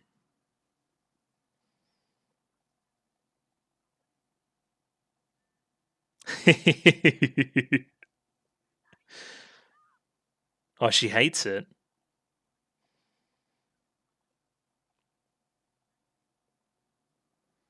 Oh, okay. I mean, I didn't read it at all, so...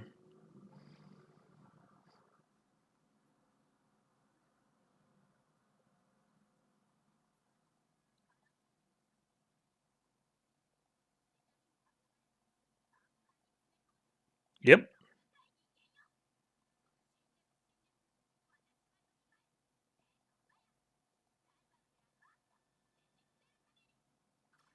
Whoa!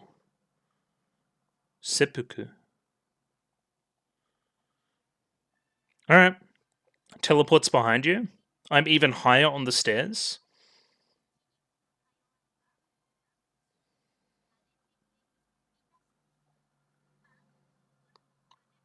Okay. She's here.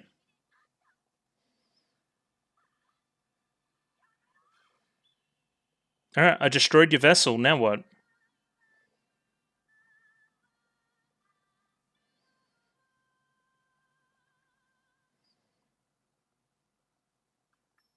Alright. And how did that make you feel?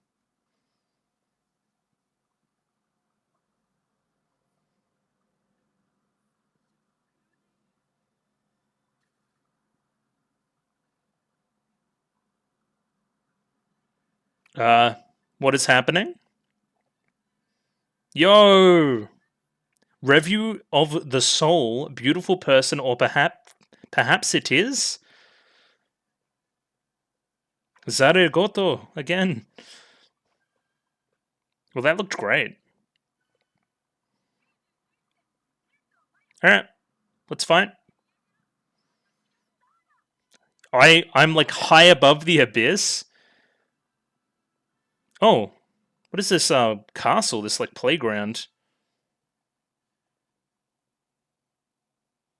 The cross is crazy too with all the god and devil stuff. Alright. In the stairs, in the freaking Escher painting.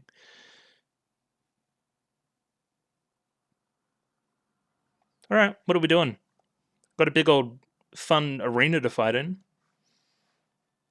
Looks incredible.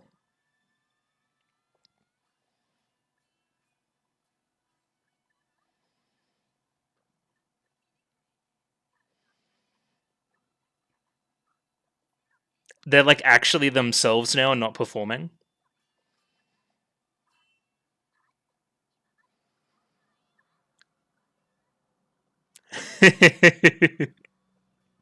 Great.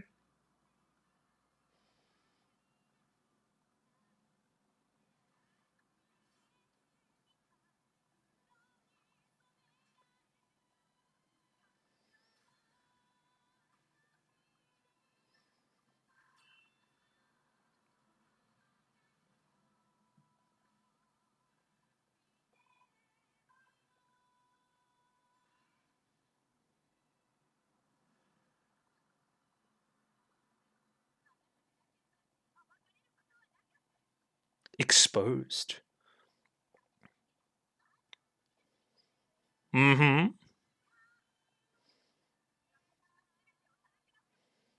They're animating the shit out of this one.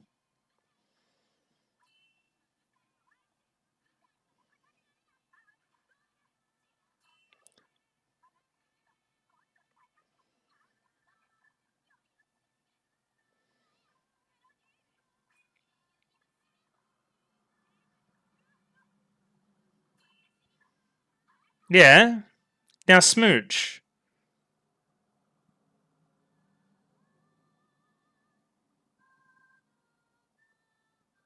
Is that a double KO? Nah, Claudine got it. Gotcha. Mm-hmm.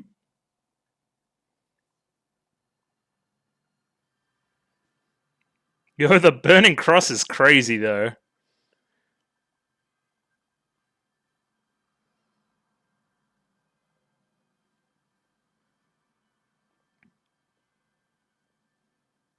Okay.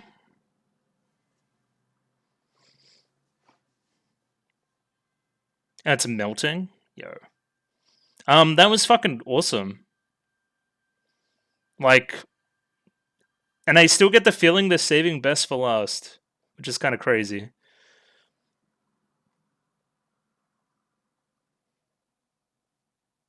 What's the bet?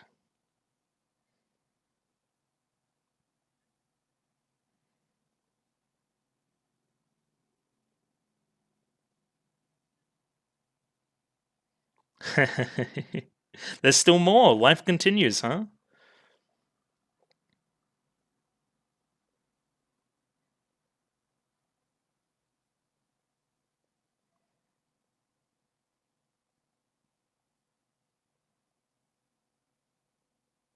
Oh, it's like Karen and Hikari.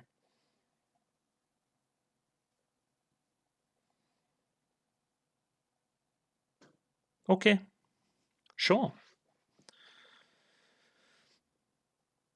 We're gonna do some kind of fight on the tower. There needs to be some kind of talking to first. How much time do we? 16 minutes, huh? Doesn't seem like a lot of time to do some epilogue stuff too. Oh, yep, yeah, ate the tomato.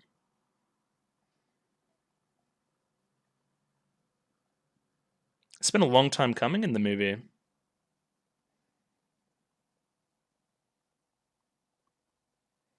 Yep.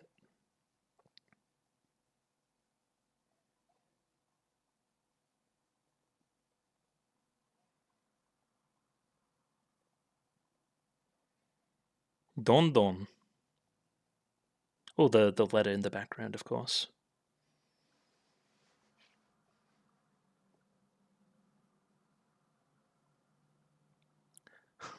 Non non don don.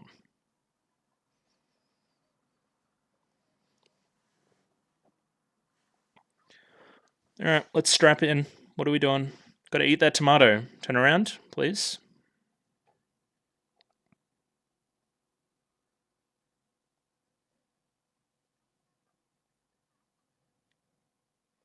Yeah, but your central conflict is still what is your own stage. Even in the end, it's still that. I don't know.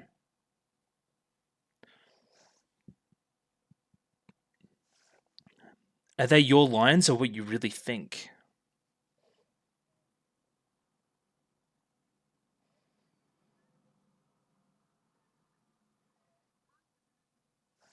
Are you talking to me? Hello. I do long for it. Not really, not generally this close.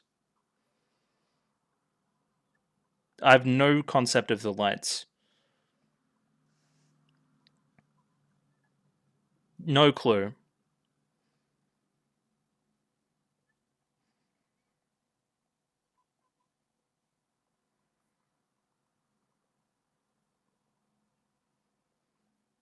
It's such a scary place.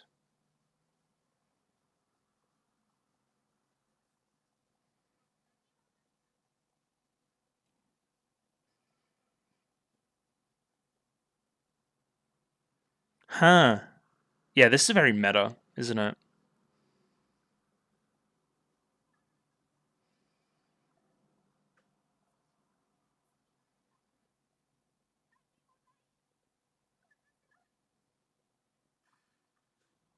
Yeah, yours exploded. You didn't eat yours. And that's where we jump into the first part of the movie. Karen's heart has exploded.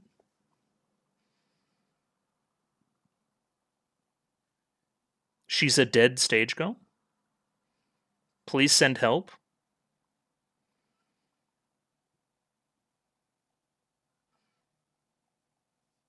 Yeah. She had nothing.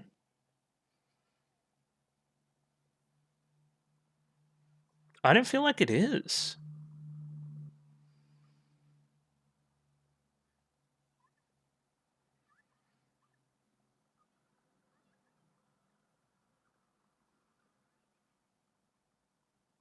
Silhouetted by the letter, too.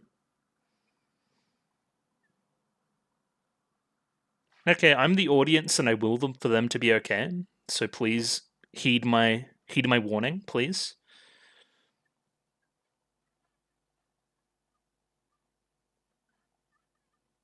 Oh, we couldn't end it without a line like that, huh?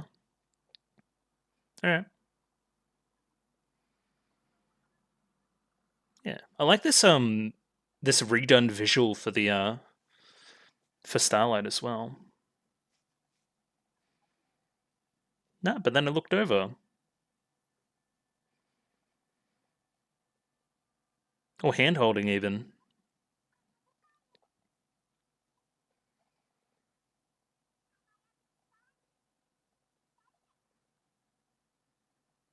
No.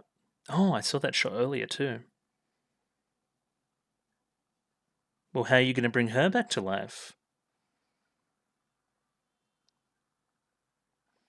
Look at that mouth animation. Excuse me?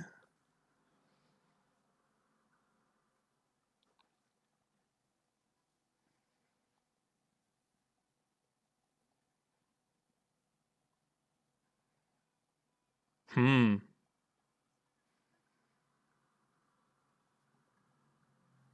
Oh yeah, the letter, of course. I didn't get that part.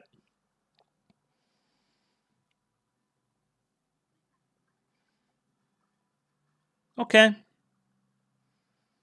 Bye-bye. I'm remade? Yo, what the fuck? Why's it got like Karen features on it? The Karen mobile? Excuse me, what am I looking at? Yeah, it's sick. Not the Karen mobile.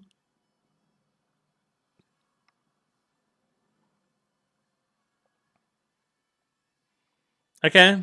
Mad Max Fury Road? Yeah, kinda.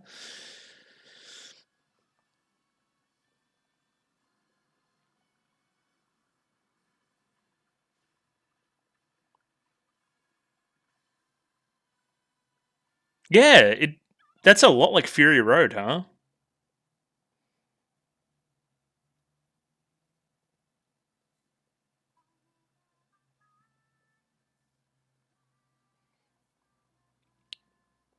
Yeah. All the Karens of the past. What the fuck are they looking at? Is it a light?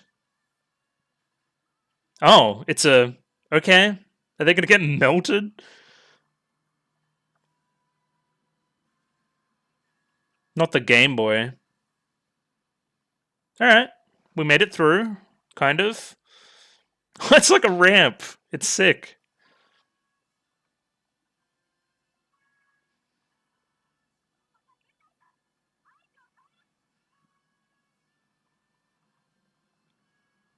I am remade? Oh. I am here? I am remade?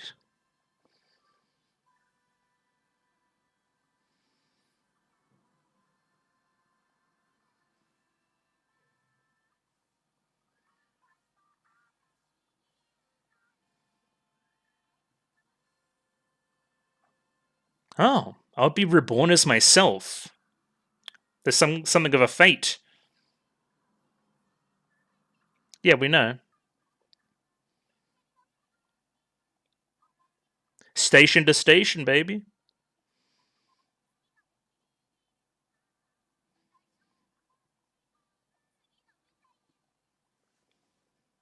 Thank you.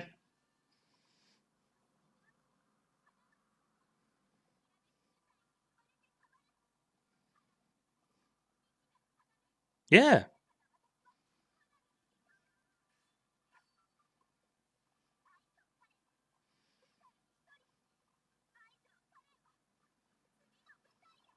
Yeah, sure. But what about starlighting with you?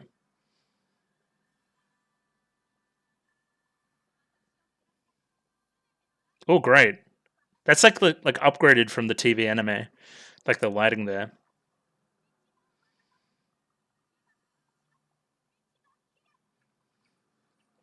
Yes.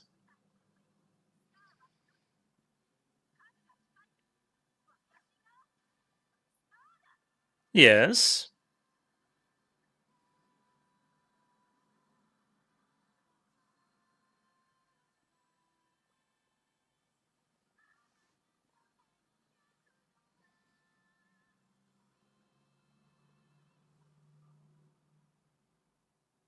Superstar spectacle, the final line? Okay. Whatever you say. Well, yeah. But I'm prettier. Oh, okay.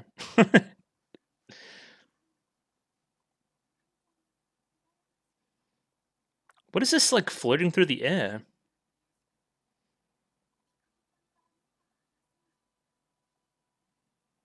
Sounds like love to me.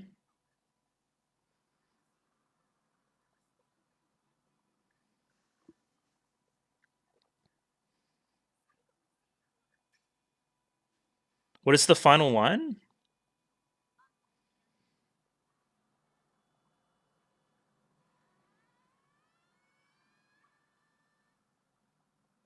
Oh, gotcha, bitch. Stabbed you in the heart.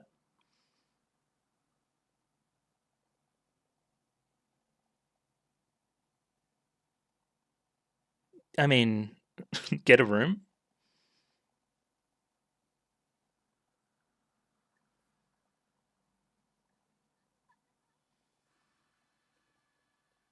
Closing act. I don't want to lose to you either. That was the closing line. I guess. That she is a stage girl as well? Okay, let's focus. Don't think, feel. The music's good though.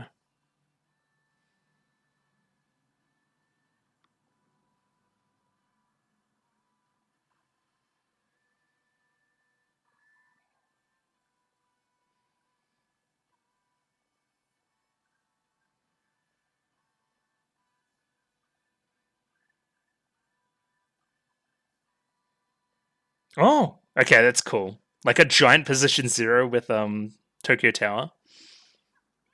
Yes.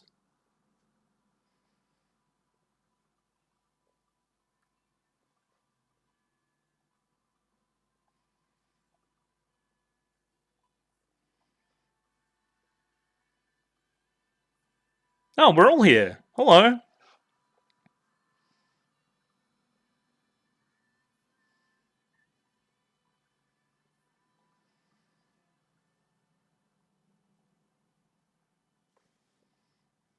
Thank you, everybody. All right. Karen, you're going to get a final word in? Potentially not. I hear the music calming down.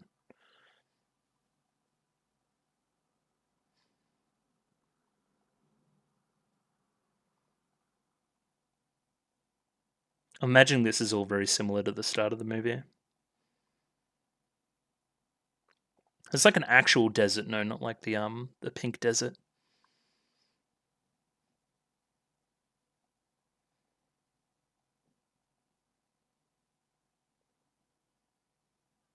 I finally Revue Starlighted it up. Oh, she said it. Yo.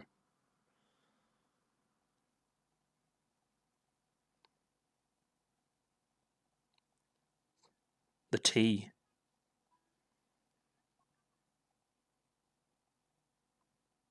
Take a bite of the tomato. Figure it out.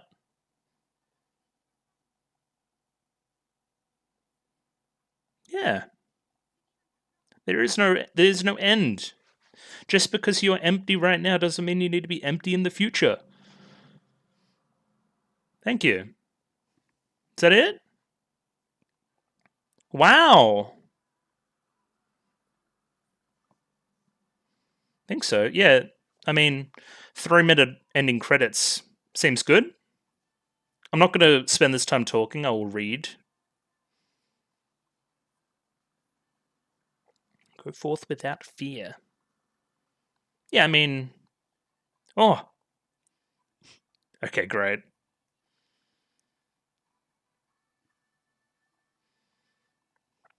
What it was dark becomes light.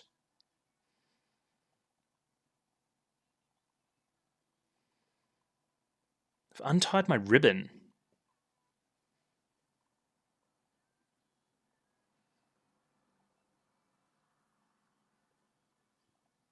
There's a bop.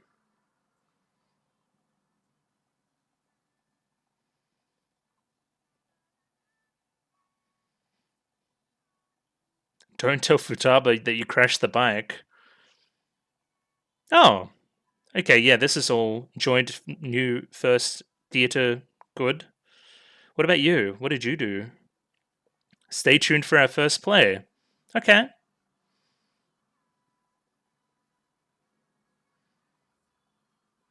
Oh, did you go to France to go see what she's doing? Great, she did it. Thank you, Claudine. You're wonderful. You're fabulous.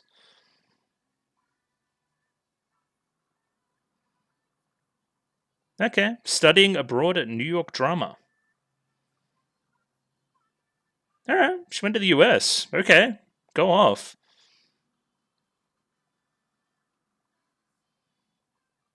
Oh, you went to Britain. Sucks to be you. Nah, I kid. I've never even been to England. And this is kind of Hikari going around to see everybody.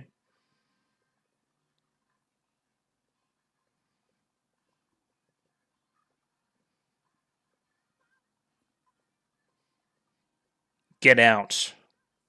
All right, where's Karen? Show me the goods.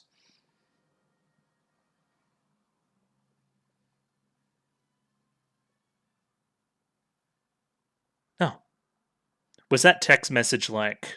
Okay, gotcha. Is that it? Today, right now, at this time. Okay. Thank you, Karen. Let's go, Karen. You're auditioning for your next stage, of course. I'll Starlight everyone. Thanks, Veggie Sub. Yeah, I got like a million, billion, million things I want to say, which is interesting. I don't know how I'm going to do it.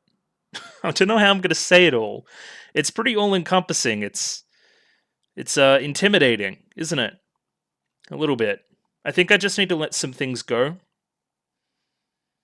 I want to say I think I get it. I think it's very easy to not get. It's very easy to say, why was this movie made? There's not a lot of plot to it. It's a lot of it's emotional, right? Not a lot of it makes physical space sense, you know? Uh, Hikari's in England, right? And then she's in Japan. Kind of, right? Because it's all a big metaphor. Kind of. This is all takes place on their trip to go have a little bit of a look at the next stage. Think about it from that perspective as well. So all the thoughts and feelings that would be going through that process. Yeah. There's a whole lot I want to say about it. A whole lot. So I'm going to do that, and I'm going to end this part here, and hopefully this doesn't crash. All right, so for a start, I don't think much of this is particularly necessary. Going back through this, trying to find things. I think what we'll find most of our help in is this, right? Because a lot of themes, a lot of storylines, a lot of arcs are repeated here. And it's purposeful. It's very, very purposeful. It's a last kind of check-in with everybody before we say goodbye. Like you could honestly, like if you were being really critical, you could probably dock the movie points for this, right? Let's go through it.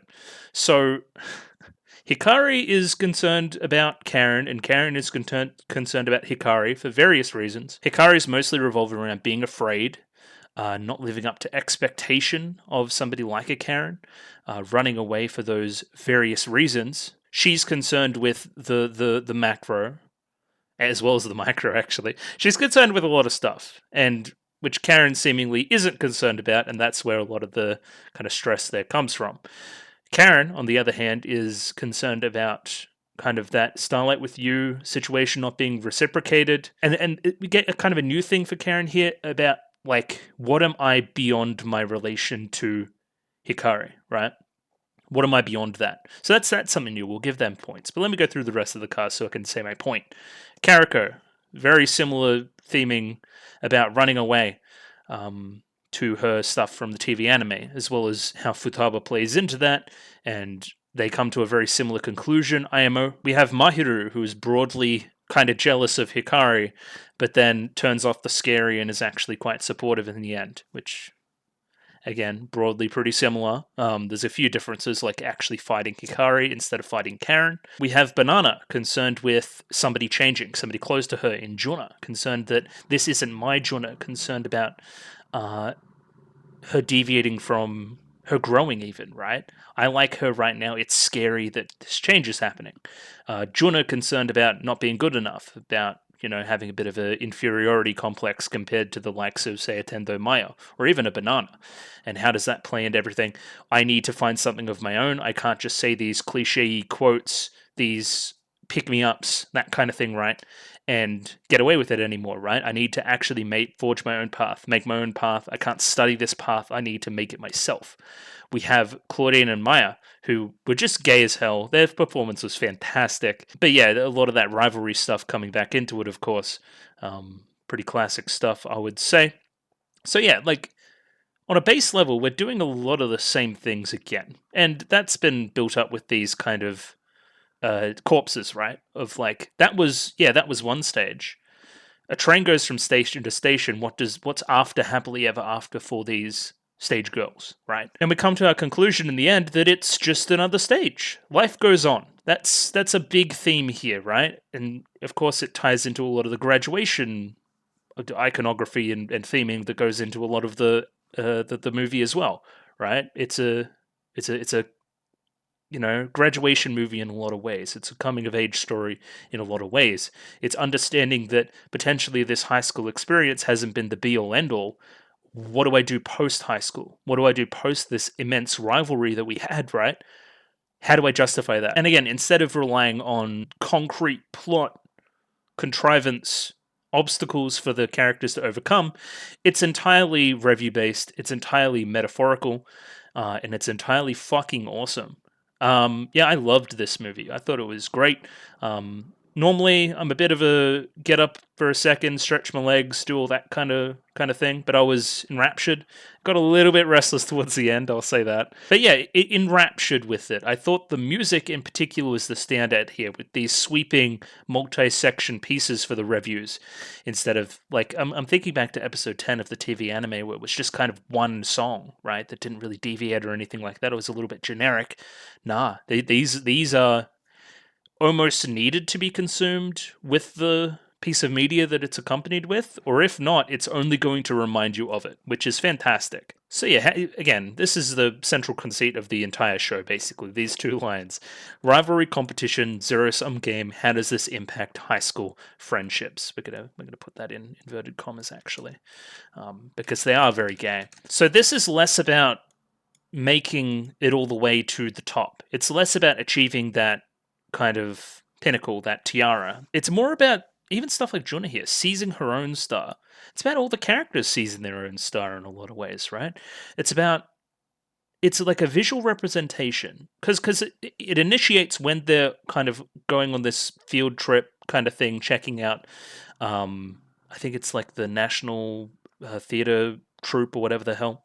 So they're all going to go check that out, right? It's essentially an open day for a university, something like that. And then they have all these different shared hallucinations almost about their thought processes through this time. What am I actually going to do? How does this impact everybody else, I like that we don't all just go to the same school. We follow our dreams in different ways. We're still all clearly in the theatre system, right? I think the three girls that go to the national troupe of whatever the hell, they're the ones that logically make the most sense to be there in a Futaba, Mahiru, and a Tendo Maya. A lot of it's like, yeah, we're separating for now, but does that mean forever? I don't think it means forever, right? We'll come back together at some point. Like again, this after happily ever after is so much of the theming here for mine. And in retrospect, the kind of graduation theming is a pretty obvious way to take this story to bring it to a conclusion. You see it with a lot of school based stuff, no matter if it's fantastical like a Revue Starlight or really grounded like something else, something really slice of lifey. You normally see a graduation and a change there as an ending point, right? And yeah, I don't think that you can make more Revue Starlight because the theming and the point of this movie is already establishing what will happen in the next Revue Starlight movie, if that makes any sense. Even if something like this happens again, some kind of audition process happens again, we already have the tools in place to make our way through it and justify things, and it's all going to be okay.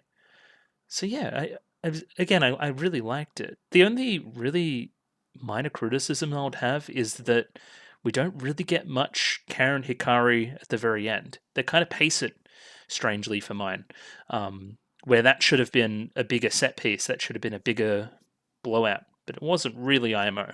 I guess most of the movie, or a good chunk of the movie, is following Karen kind of reliving a lot of her own childhood and how she led up to this moment. So maybe they don't need as much focus because of that, if that makes any sense. But yeah, other than that, the pairings that they make logical sense. They're the pairings that should be there. And it's just full of so much clever visual design that it's staggering. Staggering. They clearly put a lot of effort into it. It's clearly something they've been working on for a long time. I am downright obsessed to see what this creative team will do next. If it is something, again, similar to Revue Starlight, or they're going a completely different direction again. I want to see more from whoever the hell made this again. But yeah, enough dawdling. I need to try to get through some of this movie.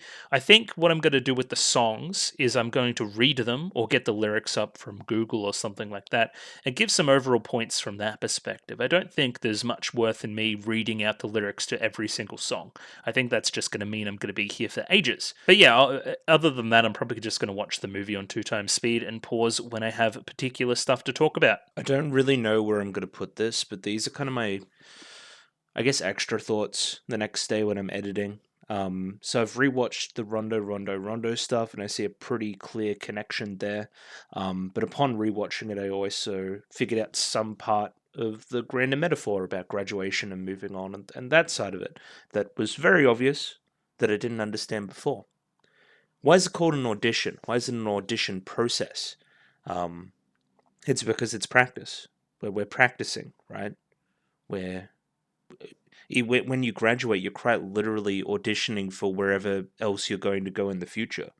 That's why we're doing one final audition process right there at the end of the school year. That's why that makes sense in that way. That's why early in the process we did another audition process. Like, I see them as exams. They're technically like exams, right? This is like an exam visualized. And yeah, that's a side of it that I didn't really consider. What is an audition process here? Why are the auditions so important? So we're auditioning, we're doing these reviews cause separation. Our exams, our career sheets go in various different directions. Potentially we need to reconsider some things. Do we really want certain directions? Do we really want other certain directions? Should we just follow the leader in that regard? Yeah, that's definitely kind of some of the subtext to the movie that I didn't really give much credence, as well as the like they literally say wild scream baroque in Rondo, and I'm like, oh, okay, so that's clearly indicative of stuff in the future. Cool, as well as all the dead stage girls, and then our stage is not over because our stage is never over. So yeah, just getting that out of the way. I don't know where I'll put this in the video, but it's there, it's somewhere. So, first thing we need to talk about, tomato. What is tomato? What does tomato mean? Tomato, taking a bite of the tomato is a piece of fuel from the draft. It's a piece of fuel from the audience. It's what keeps Stage Girls going. It's seen as in the movie as kind of like, hey, I've accepted these circumstances. I'm going to engage in this kind of stage thing again, right? So Karen's exploding because she doesn't know what's next is great metaphorically, and everybody else taking a bite out of it, kind of contrasting with that, is great metaphorically. What else is the tomato trying to say beyond that?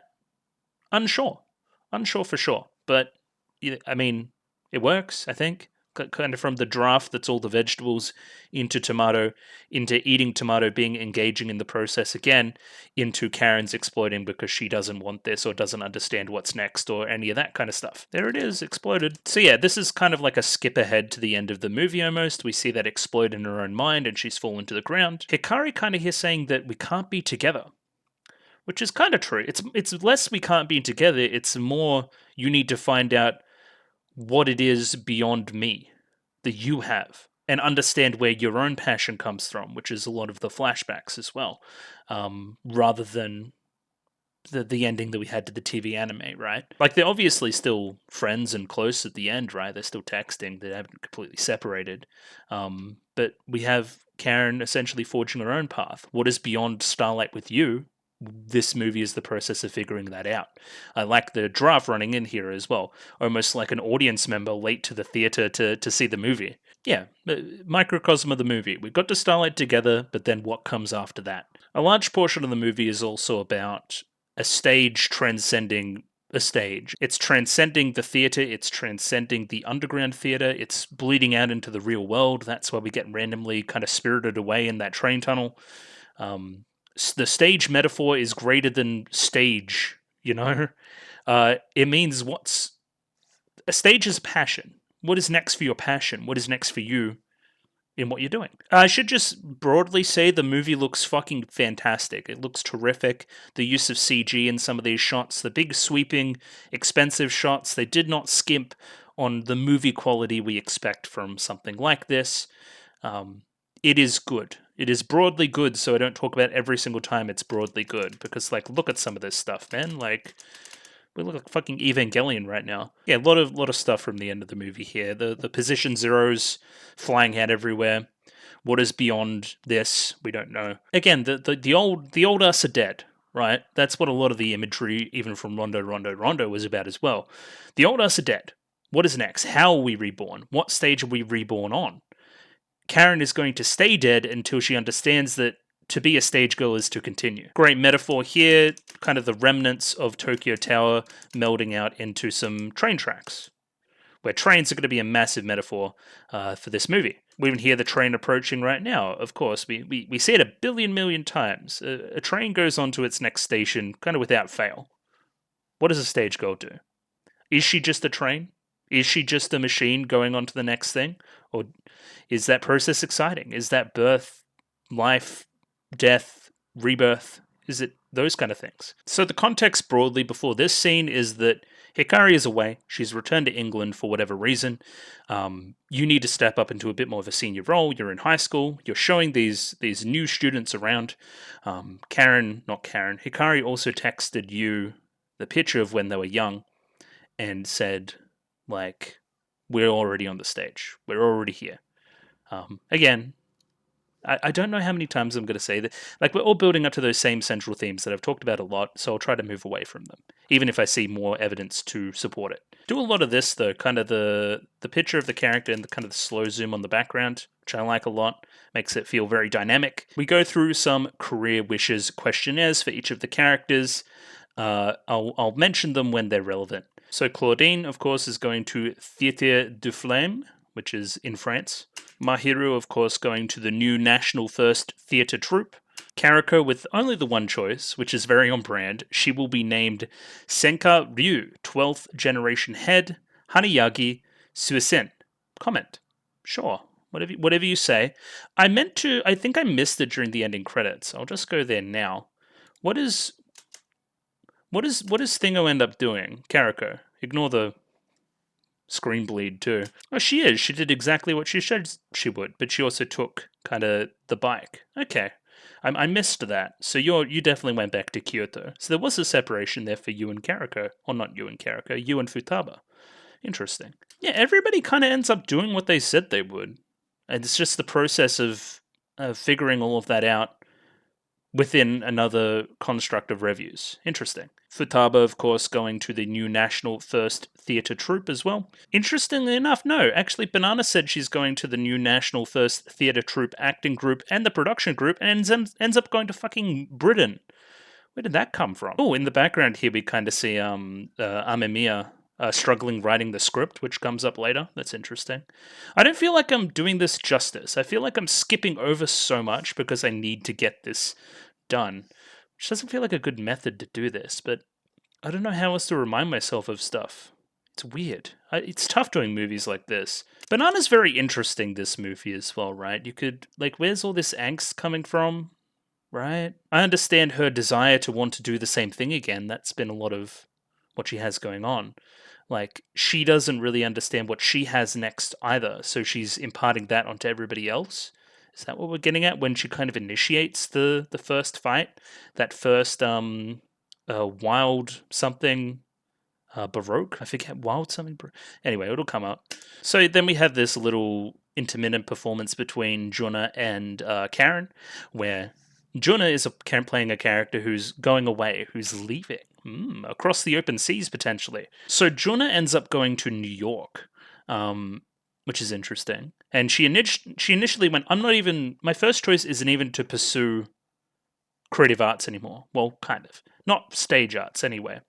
She has like a different university here that's like fine, and then a different one again. But her first choice would be to read more, to study more, right? Instead of actually practicing, which makes her choice at the end a little bit better. Instead of relying on the research of other people throughout time, she's going to seize whatever it else. She sees her own star instead of relying on the stars of those before her. Okay, I see. Even here, yeah, relying on another Shakespeare quote saying that I need to study up on the stage a little bit more. We continue this performance, and Karen is pretty obviously like channeling some kind of emotion into it that's a bit more real than what we're saying in the play. What should I aim for? Why did you leave? And then tears. And of course, we don't even get to see Karen's meeting. She hasn't filled in the sheet at all. She has no idea what her next stage is, if there will be a next stage. Yeah, but either way, the students love the performance that she's put on, kind of the newbies. She's almost reading like the same play that they were just performing as well, almost the other side. We never really explore, well, we do. We don't explore the physical ramifications of why Hikari left. We explore the other ones, her being afraid, her not wanting to, continue this with Karen, that being like not feasible, her understanding the next stage process a little bit more. That's what a lot of her lack of like fighting back against Mahiru is about as well during that review. But yeah, she's just kind of away. It's definitely jarring after just coming off the happy ending of the TV anime that this is here. But again, like a lot of it is what's after happily ever after. It's probably what I'm going to name the episode, actually. Cool. So then we get into large swaths of the movie that are about the relationship between Karen and Hikari from their inception, with various points in time, right up until the very last post-credit part of the thing, right? We have 13 years ago, we have like however many, 5 years ago, we have like 3 years ago, we have a year ago, we have today present at this very point in time where she's auditioning. It's another technique we're going through. Another technique we're doing to kind of enhance these flashbacks. We have some broad white vignetting, which isn't really that present. You can kind of see it here a little bit, but a lot of it's watercolored, pastel-y. Like you can't remember it particularly well. Like you're going back through it in your own mind and it's a little bit fuzzy. And I like it as a technique a lot. It also helps differentiate it from the rest of the show at this point. A little bit of a Tokyo Tower in the background for good measure as well. So from early points here, she's already involved in theatre, that being Hikari. Obviously really into character and still curtsying and being all very official and that kind of thing. At this point in time. Kids love shit like that. And we see, in contrast to the kind of Karen we've seen in the rest of the show, she's particularly shy. She doesn't understand any of this right now, and it takes her a while to warm up to her. A particular technique we use is this little Game Boy thing. It's like a card reader something. It's being it's being framed as another fad, right? A fad that she's into. She's, kind of into it. She talks about it with friends at school. It's one of her hobbies. Before she finds what's actually important to her later on, right? The worry is for the parents early is that will this just be another fad, this theater thing? And no, it didn't end up being that. She committed to it. She committed to the promise. It was all very important. That kind of vibe. If you're into like your little kids being cute, these sections will do a lot for you. Less so. They're cute. Kids are cute. I don't know. I was more into the reviews though. I'll say that. What's more impressive is all this movement in those wides. That was fucking crazy. Look at that. You just don't get that. Not on a movie budget anyway. Of course, a lot of pinnacle imagery, which we see throughout the rest of the reviews as well. Always trying to seek that position at the top. It's a move towards it's a move away from toxic competition towards healthy competition by the end, I think. So they're still striving to be their best, but understand that this isn't the be-all, end-all. They're not going to lose everything if they don't get this one thing. They're going to move on to whatever that next stage is. I don't need to say all the different ways we show off that they're becoming better friends, but this is a pretty obvious one, hitting each other's little clickers, clappers, things, to try to get it in time with everybody else, right? There's a bit of a connection here, especially around music even. In each other's food, classic. Yeah, this is what I wanted to read. Karen wrote Rare as wa. Ijo Kawan. Okay, so she's written her name incorrectly. Gotcha. And yeah, they're kind of besties over that little musical montage. So again, engrossed in whatever this fad is, I love the shot here where Hikari kind of looks down at her back, and we don't really understand what that's about until a little bit later on. Yeah, do you like the thing? I know better thing. We should go pursue better thing. Like being dragged along almost, right? Like, yeah, like a tentative yeah earlier.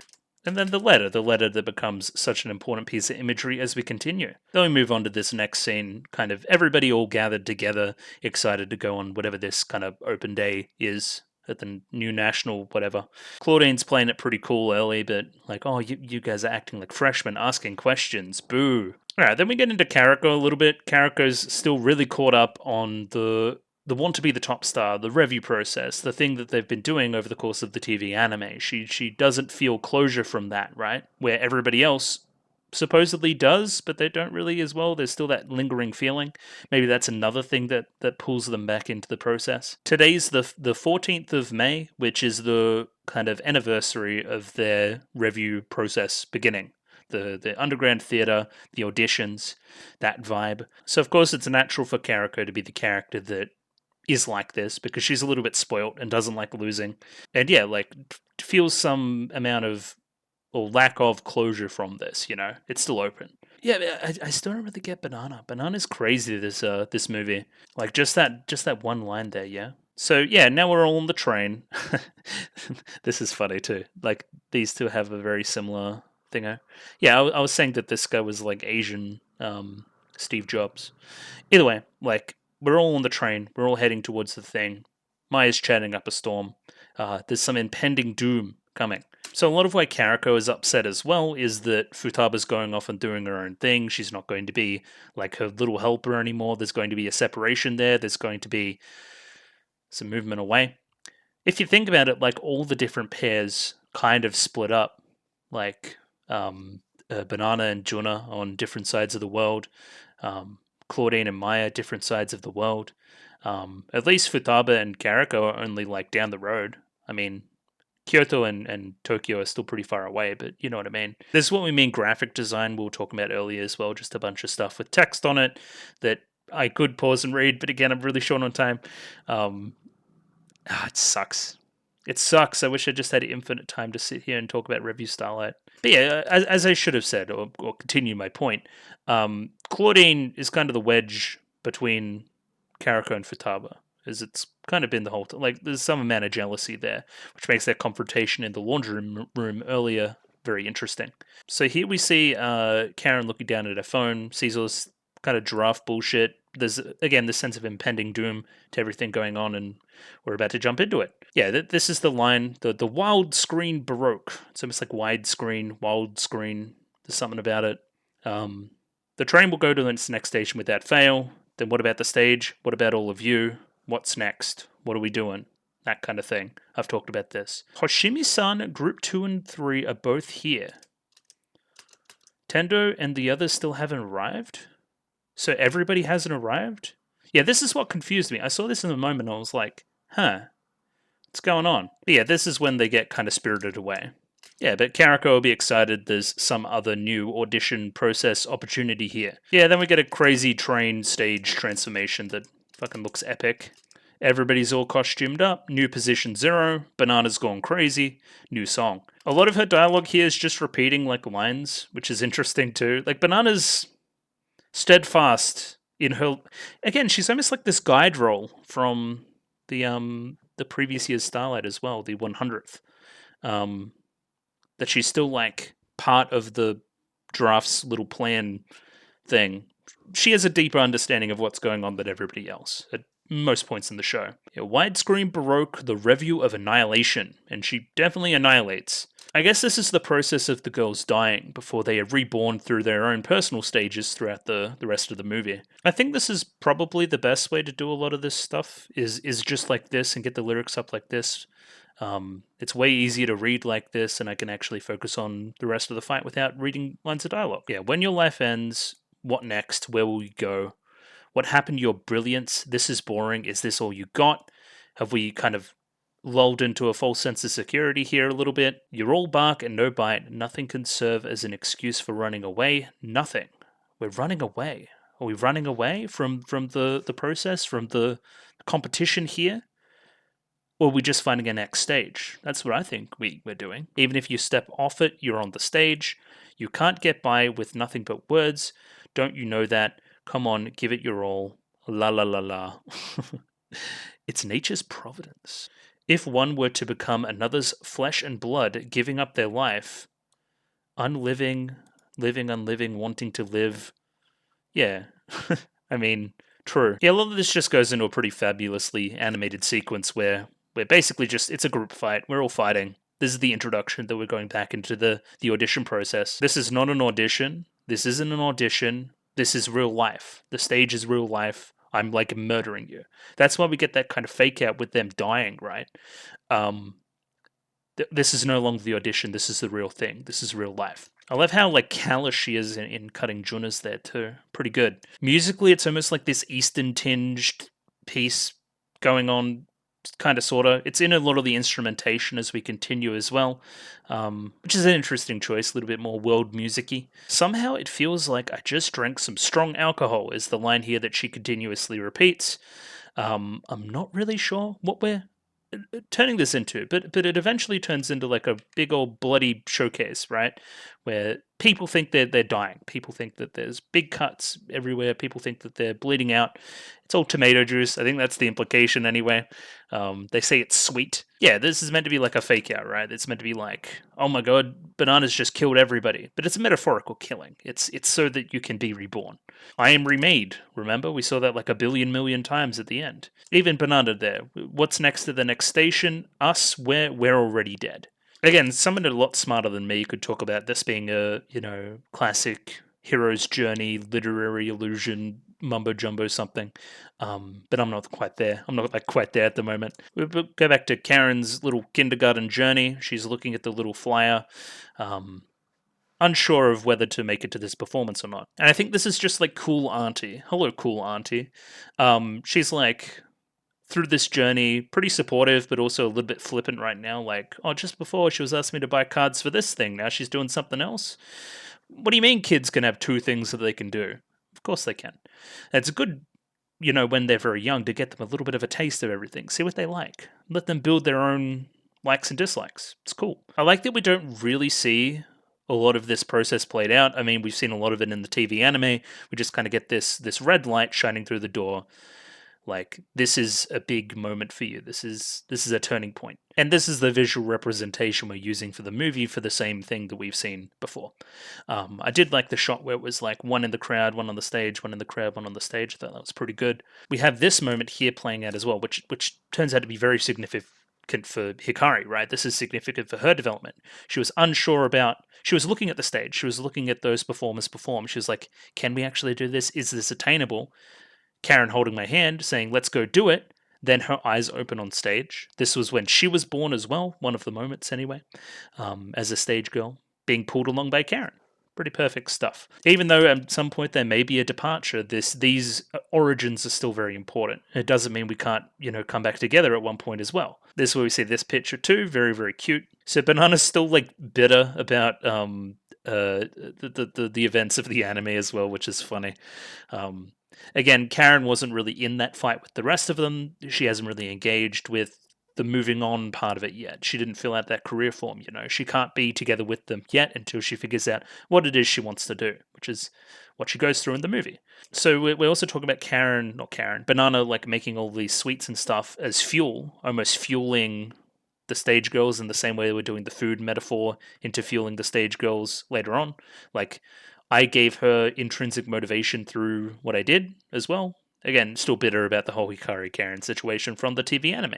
So everybody must find their own stage. Talking to Karen, hey, you must find it. You must find it. And this is when we see Banana get off at this stage, or station, which, again, both parts of the metaphor, leaving Karen to go off on her own little journey of discovery before this train eventually derails and then comes across Tokyo Tower, and then that's that whole side of it. She has to find a stage that's only for her, of course. Now, this is a weird scene. This is almost like some wrap up for Amamiya and the director and that side of things, right? Which wasn't something that I thought needed particular focus. So I guess this is after they've come back from everything, right? From that day, from the train, right? Was this previous? It's unclear. But everyone's all separated. They don't really know what's going on yet. Yeah, it must be after. They've all got this message on their phones now. So they must have got him back. I thought potentially this whole thing took place like on that metaphorical train. So a lot of this is told very subtly in a pretty cool way script-wise. Like, you're struggling with the script for the new Starlight in the same way that everybody else is struggling to fill the pages of their own lives as well, right? It's mirroring that whole situation. You've not joined this little party that's going on because you've made some kind of bet that when we're unveiling the next performance, the next Starlight, that I'll have the script ready, and you don't have it ready. But we make that okay. And I really like the director's, I'm forgetting her name. I really like her role in this. I think she's really charming and quite likable. Yeah, the R. I like the R. Everybody starts chattering about the script not being done, and then she breaks that and lets, takes control of the narrative early. Yeah, kind of the uniting of both classes A and classes B. I like this. I like this a lot. Again, all these lines in the script are, again, around changing, around moving on, and that kind of thing. It's very on the nose. Be reborn, destroying your old body. Yeah, that's what the movie's about. And into it, breathe new life. Yeah, it's exactly what this is about. The music kind of flaring up, the tower being pulled up, like, yeah. It's a great moment for the script team, the behind-the-scenes people. Upon seeing all of this, everybody being kind of inspired to take that next step, to maybe pursue this fake, weird audition process again, and move on. New stage, that kind of stuff. Another one of these shots, and then yeah. So I was, again, in the moment, I'm like, this shot looks great, and then we just get like jump scared by the fucking scariest thing I've ever seen in my life. The vegetable giraffe. So all the girls here have died. Their boots are filled with blood, and they've been reborn. They took that bite of the tomato. Interesting. Banana here. I too will return to my role. My obsession with that girl turns her own head to look at Juna. Yeah, kind of everybody here has little lead-in dialogue to what their new revues are going to be about. And then, of course, the tomato, the eating of the tomato and the moving into that role. And again, there's more and more stuff about the audience being me and the food giraffe being me. Like, us, the greedy audience, fueling on this continued content. And then that being a weird meta aspect to them playing out very similar stories to the ones in the TV anime. I like that. I like that perspective on it. We are already on the stage, but however, there are two more tomatoes, if I could speak. One Karen, one Hikari, obviously, right? Once they sort their shit out, we see we see Hikari at one point eat her tomato. We see fucking Karens explode, which is pretty crazy. So now we get this scene that we've seen in the TV anime playing out again, kind of Hikari moving away, Karen upset, the whole letter situation and not revealing information and that kind of thing, the kind of self-isolation that Hikari enforced, that the kind of being scared by being so close to Karen at this point in time and not being able to pursue that dream independently, which again is a lot about what this is about, right? We need to explore what's beyond Karen starlighting with you. What's beyond that? We've achieved that dream. What's our next dream? What's our next stage? What's our next audition?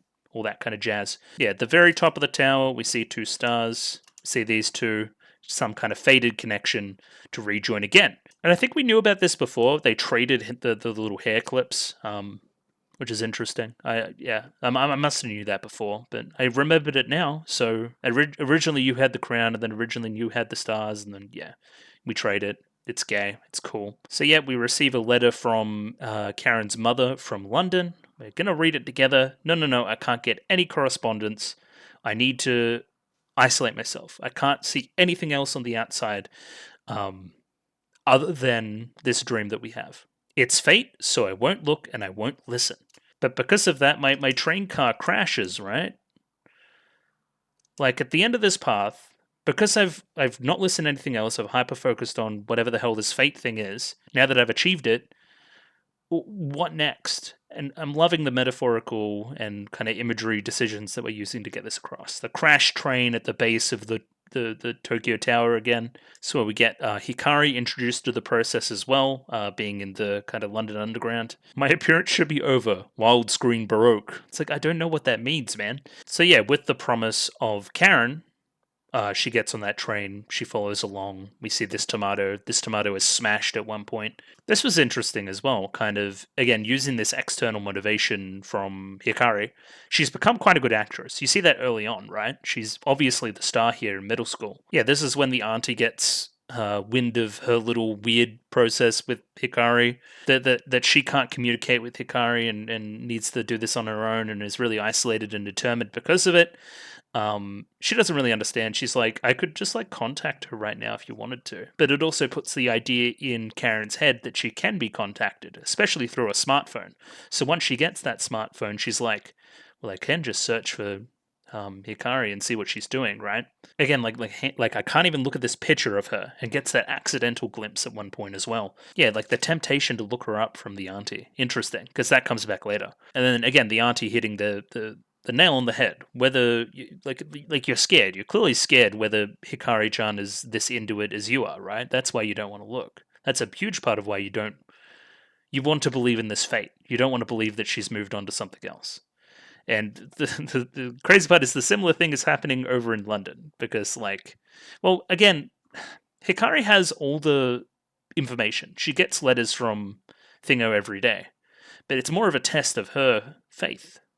Interesting. I never really thought about it that way, but it's right. But a huge part of like Hikari's thing is running away because of this, right? Running away because of like living up to this expectation as well, and that side of it. Either way, the auntie's like, you should go to Seisho. She starts to get into the process of applying for Seisho, and then the show begins. Yeah, Hikari-chan, are you aiming for that promised stage too? Crosses that out. Doesn't want her to see that. Doesn't want to ask that question. Doesn't want that answer to be revealed. We get the reveal that behind this photo the entire time has been this initial letter. She's kept that letter. It's going to be an important piece of symbolism later, so keep it in the head. Yeah, there's an uncharacteristic part where we see all these characters we've never seen before talk about Karen in the third person and how committed she is and how good she is and how she's aiming for Seisho and how that's important and that kind of thing, right? And also leaving behind that little Tokyo Tower. This was a weirdly structured part. I don't understand why you would do this. Like, there was a lot of focus on these characters we'll never see again. I guess it's juxtaposing their determination with her determination, which is different. It's also, there's Tokyo Towers everywhere, man. Tokyo Donut Tower. Like, she probably has normal worries and stuff. She's, like, searching on the phone for Hikari, but doesn't hit the enter. I keep saying it. I guess the point here is, like, what's beyond, right? So what's beyond what we have going on? Karen, up to this point in her origin story, is very, very focused on this one thing with Karen. We're going to Starlight with you. Never really think what's beyond that.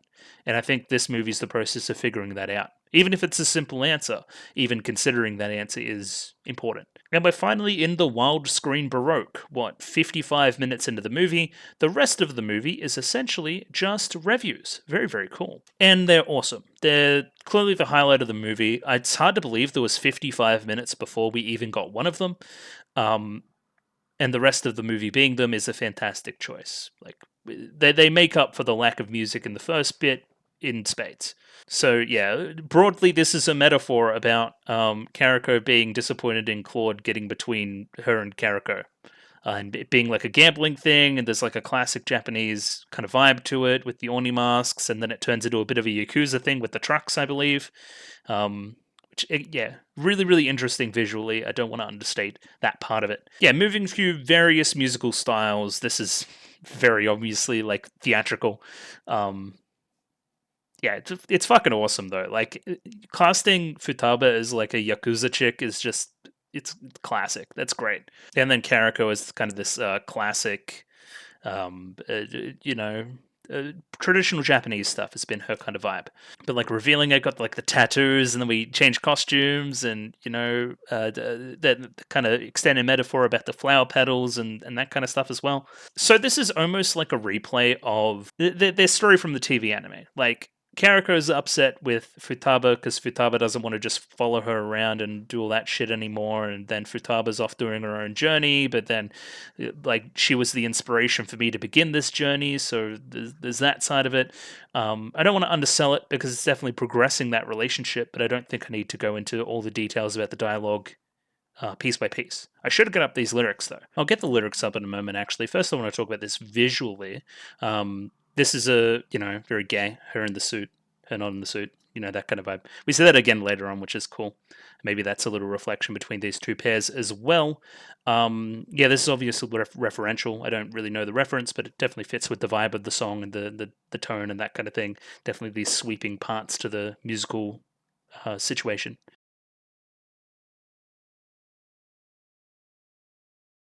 So now I've got the lyrics up here. Futaba and Kariko, of course. So yeah, we kind of got this back and forth going on. The two of us to split, it took plenty of time, a long, long time. Well, aren't you irritating? Is this Kariko's line to Futaba, which is interesting. Yeah, it's called Selfish Highway. Where yeah, one of them's being selfish for sure. Solitude, long time no see. I thought that was thanks to you, but the one who was satisfied with dreaming the same dream was me. Interesting. It's good you came to see me crossing this highway. We're passing each other at 100 kilometers per hour. Yeah, that they're going to collide or maybe clash or maybe move away or blah blah blah blah. But then there's still that final moment where there's that handhold right there at the end. I just can't win against the selfishness of a kid. It's almost as if the two of us are shooting stars. Dazzling, it's so dazzling. Yeah, interesting. Yeah, so visually this is just like the trucks are going to run into each other again using this weird like nightlife traditional Japanese almost Yakuza thing going on. I think they have. So there's a part here where there's a moment where Kariko like says something randomly out of the blue. And I think it's similar to the moment where they're clashing during the TV anime episode where she just says something and then it may remind her of something and make her hold on and blah blah blah blah. Like I think that we're mirroring that in a lot of ways. They still can't let each other go. Do they have to let each other go? Maybe they do this time, but again, as the movie says, there's more to go on here. There's more stage to have. Yeah, didn't you say you were cutting off tires? This doesn't seem like cutting off tires at all. In the end, you end up hogging me all to yourself, potentially a line informing the whole Claudine situation as well. And then there's then we get gay. We get full on gay. It's my turn to make you wait. Yeah, because like moving away, doing something else for a while. And then kind of, like you take care of the bike because I won't need it. You'll need it. I'll give you my bike so there's some reason why you have to drive to me. Yeah, I like that as well. And of course the flower petals and then the reference to back when they were young, almost in a Karen Hikari kind of way as well. I just can't win against the selfishness of a kid. Yeah, that was that review. It was very good. I like how it was sweeping and musical and awesome. Now we're on to the next one, which is the Mahiru. Hikari one. I like the literal signs pointing out where Karen is. Follow this line for Karen. We come out from under there, and we have like Mahiru's Olympic Games associated Revue, where she's actually kind of mad, but actually acting that she's mad at Hikari. For obviously, there's a whole jealousy thing going on there with the Karen situation, and you running away and making her sad and wanting to fight for her, and that kind of thing. We're also bringing back, obviously, the her Revue style, the cutouts, the almost like happy-go-lucky color situation too. Yeah, it's weird. Like she has Mr. White, and she has all these weird cats, which is definitely weird. But yeah, I think this might be my favorite one. I love it musically. I love Mahiru as a character. I think she's just sick. And I really enjoyed this one, probably the most. That being said, the Maya Claudine one's really good too. And of course, the whole Olympic torch linking in a lot of the Mahiru warmth ideas of like the sun. Yeah, there's some stuff going on here. There's the whole sports angle with the baseball thing before as well, like from her old Revue. Yeah, fair enough. Like, hey, you keep focusing on Karen, focus on the adversary right in front of you for maybe the first time ever. This is the Revue of competition, and I'll get the lyrics up. You can't be here as a fan, miss. Even a cat must face rising hurdles when walking as a performer. You must do your best, miss. Second place isn't what you want. Second place, obviously, in the relationship as well. Obviously, yeah, all this is about friendly rivalry, but then at a certain point, the song changes and becomes really scary for a bit, and so it's like survival horror-y. I wonder if you'll be okay like that, really. Will you really be okay in that state? I can't leave anything up to you. Hey, you even listening to me? Come on, let's show them. That's right. What you've all been waiting for, entertainment that you've risked your life for in this life. Do you have any regrets? Not that we can do much about it. This is the main attraction, the final confession. Time, they'll flash before your eyes. The highlights. Yeah, I don't know about all these lyrics. Yeah, but in the end, reaching that happy medium, we could share the burden because we're rivals. We're rivals in love as well as rivals in the Revues. Yeah, it's a journey of like happy-go-lucky, friendly rivalry to like evil, maniacal shit. To some kind of happy medium by the end, which I find pretty cool. It's pretty neat. And yeah, in the anime itself, we go through various Olympic events, performing different sports each time. Just, rivalry, right? With that kind of Olympic motif, which may be informed by the Tokyo Olympics as well. Why won't you act even though you're on a stage? If you won't act on the stage, then I'll fucking smash your feet. Yeah, it becomes like evil and demented here for a bit. Like almost like a smooth jazz thing as we're running away here. Like why are you running away? Blah blah blah blah. Going to the backstage of it all. Again, oh yeah, part of Mahiru's thing during the TV anime was the backstage stuff, of course, as well. Oh, yeah, right, cool. Like behind the props, I remember. You're stepping off the stage in the middle of a performance, just like you stepped off Karen's stage. It really looks like she's gonna beat her ass with that mace. It's all about like acting properly, putting emotion into it, acting genuinely. And as it turns out, all of this was an act by Mahiru as well, which just adds to that theming. This is an awesome visual part too, almost like this rave color scheme, the glow-in-the-dark colors, more genuine lines. I like genuine lines versus acted lines. Like, are you playing a role? Are you not playing a role? What is the real you here? And of course, the falling. Now we see Hikari falling when we've seen Karen falling a lot. At the bottom, into that big old Mr. White plush. And she finally, she's really scared, but she makes some admissions here, right? I'm scared. I'm sorry for running from Mahiru, or running from Karen. She was running from Mahiru as well. I was scared, so I ran away. You're the same as me then. I was scared because I wouldn't be able to act well. And look at me. I was acting really well just then. Mahiru, how are you able to stand on the stage? Because I decided to live on the stage. Again, that extended metaphor, the stage not ending with the stage, melding with real life because it is real life. We should take these lessons into real life because of that. This is my favorite part too. This melody, yeah, I was close to crying here. I thought it was fucking fantastic. Yeah, and then obviously setting up this race to the end where Hikari is going to continue and go to Karen. I really love this from Mahiru. I think this is probably one of my favorite scenes in the movie. Love it, love it, love it. Just like letting her go. Like, I understand how much Karen means to you and how much you mean to Karen. I'm going to, despite giving you a little bit of a scare, I'm going to let you go on your way. Just wanted that in minutes of that feeling of being scared and then relating on that fact. Yeah, this is fucking beautiful. I love it. So we have Hikari moving on her merry way as we have Juna and Banana into their review. So yeah, now we have, this is obviously like referential to some kind of movie. I don't really understand it. There's some kind of beheading and then some kind of hunting and then some kind of other thing and then the bow and arrow and then I don't know. What I do know is that thematically it's very interesting. It's Banana wanting Juna to stay the same because again, there's an element of fear here. There's an element of being scared of Juna changing and evolving and not becoming the Juna that I know and that kind of thing, right?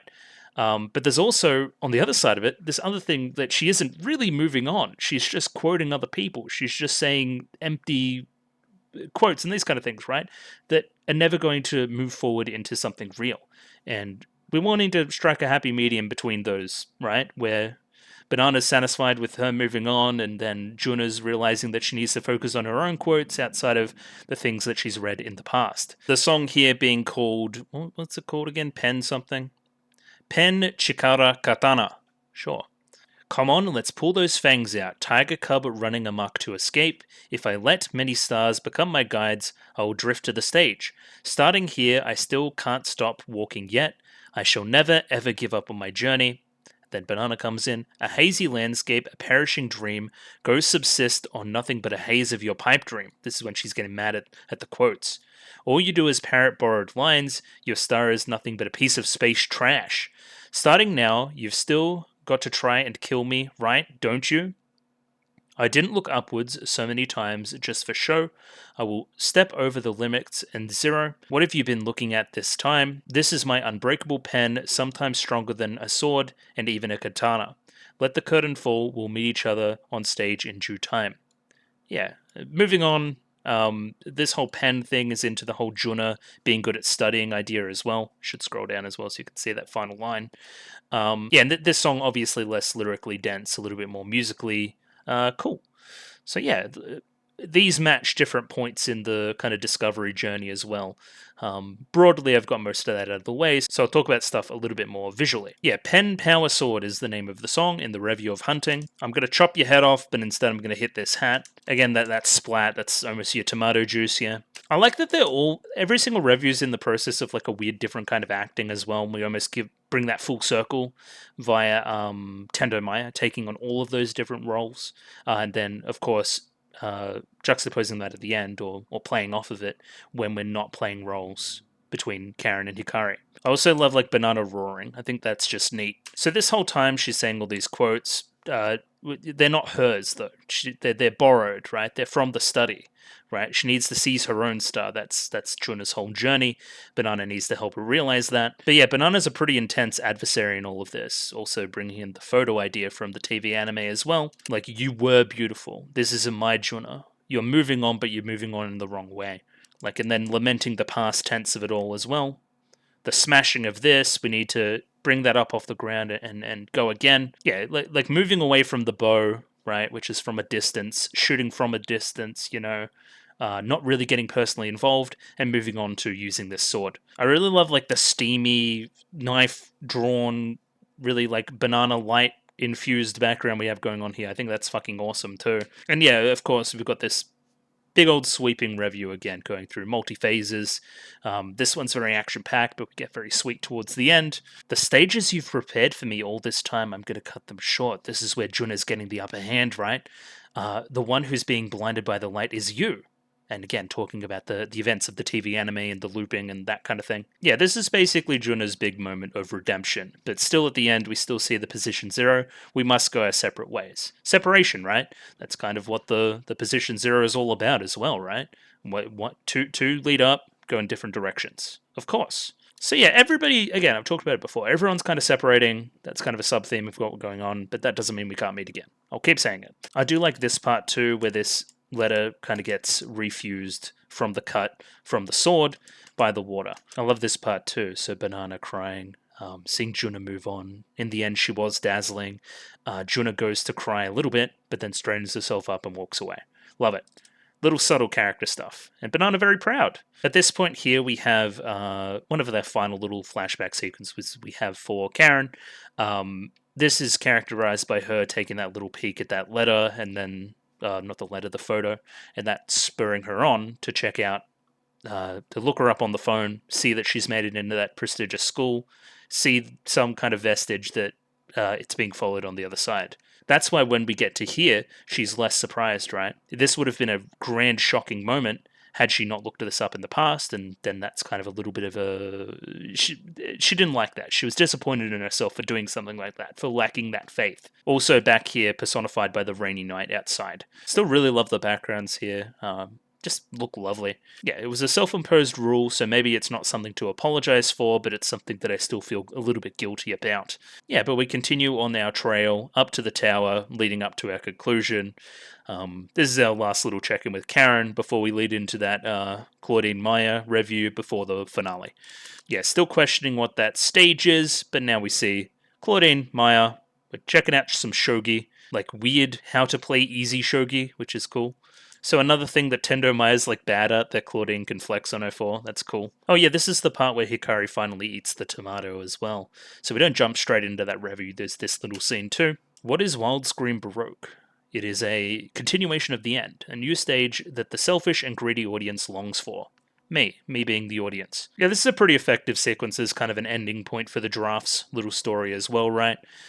Justifying the audience stuff, justifying these girls focused on the stage, focused on that competition, me fueling their kind of passion, seeing how dangerous it is, kind of the food metaphor, the fire stuff. That was my role as well, to light the stage on fire. As he falls to the ground, lights these kind of rails on fire, leading Karen to where she needs to go. Yeah, so now everybody's just watching this. Okay, we need to talk about what the fuck's going on here. So this is obviously like some very classic, like hero's tale, hero's journey, Dante's Inferno, Faustian classic storytelling stuff going on here that I'm a little bit too stupid for.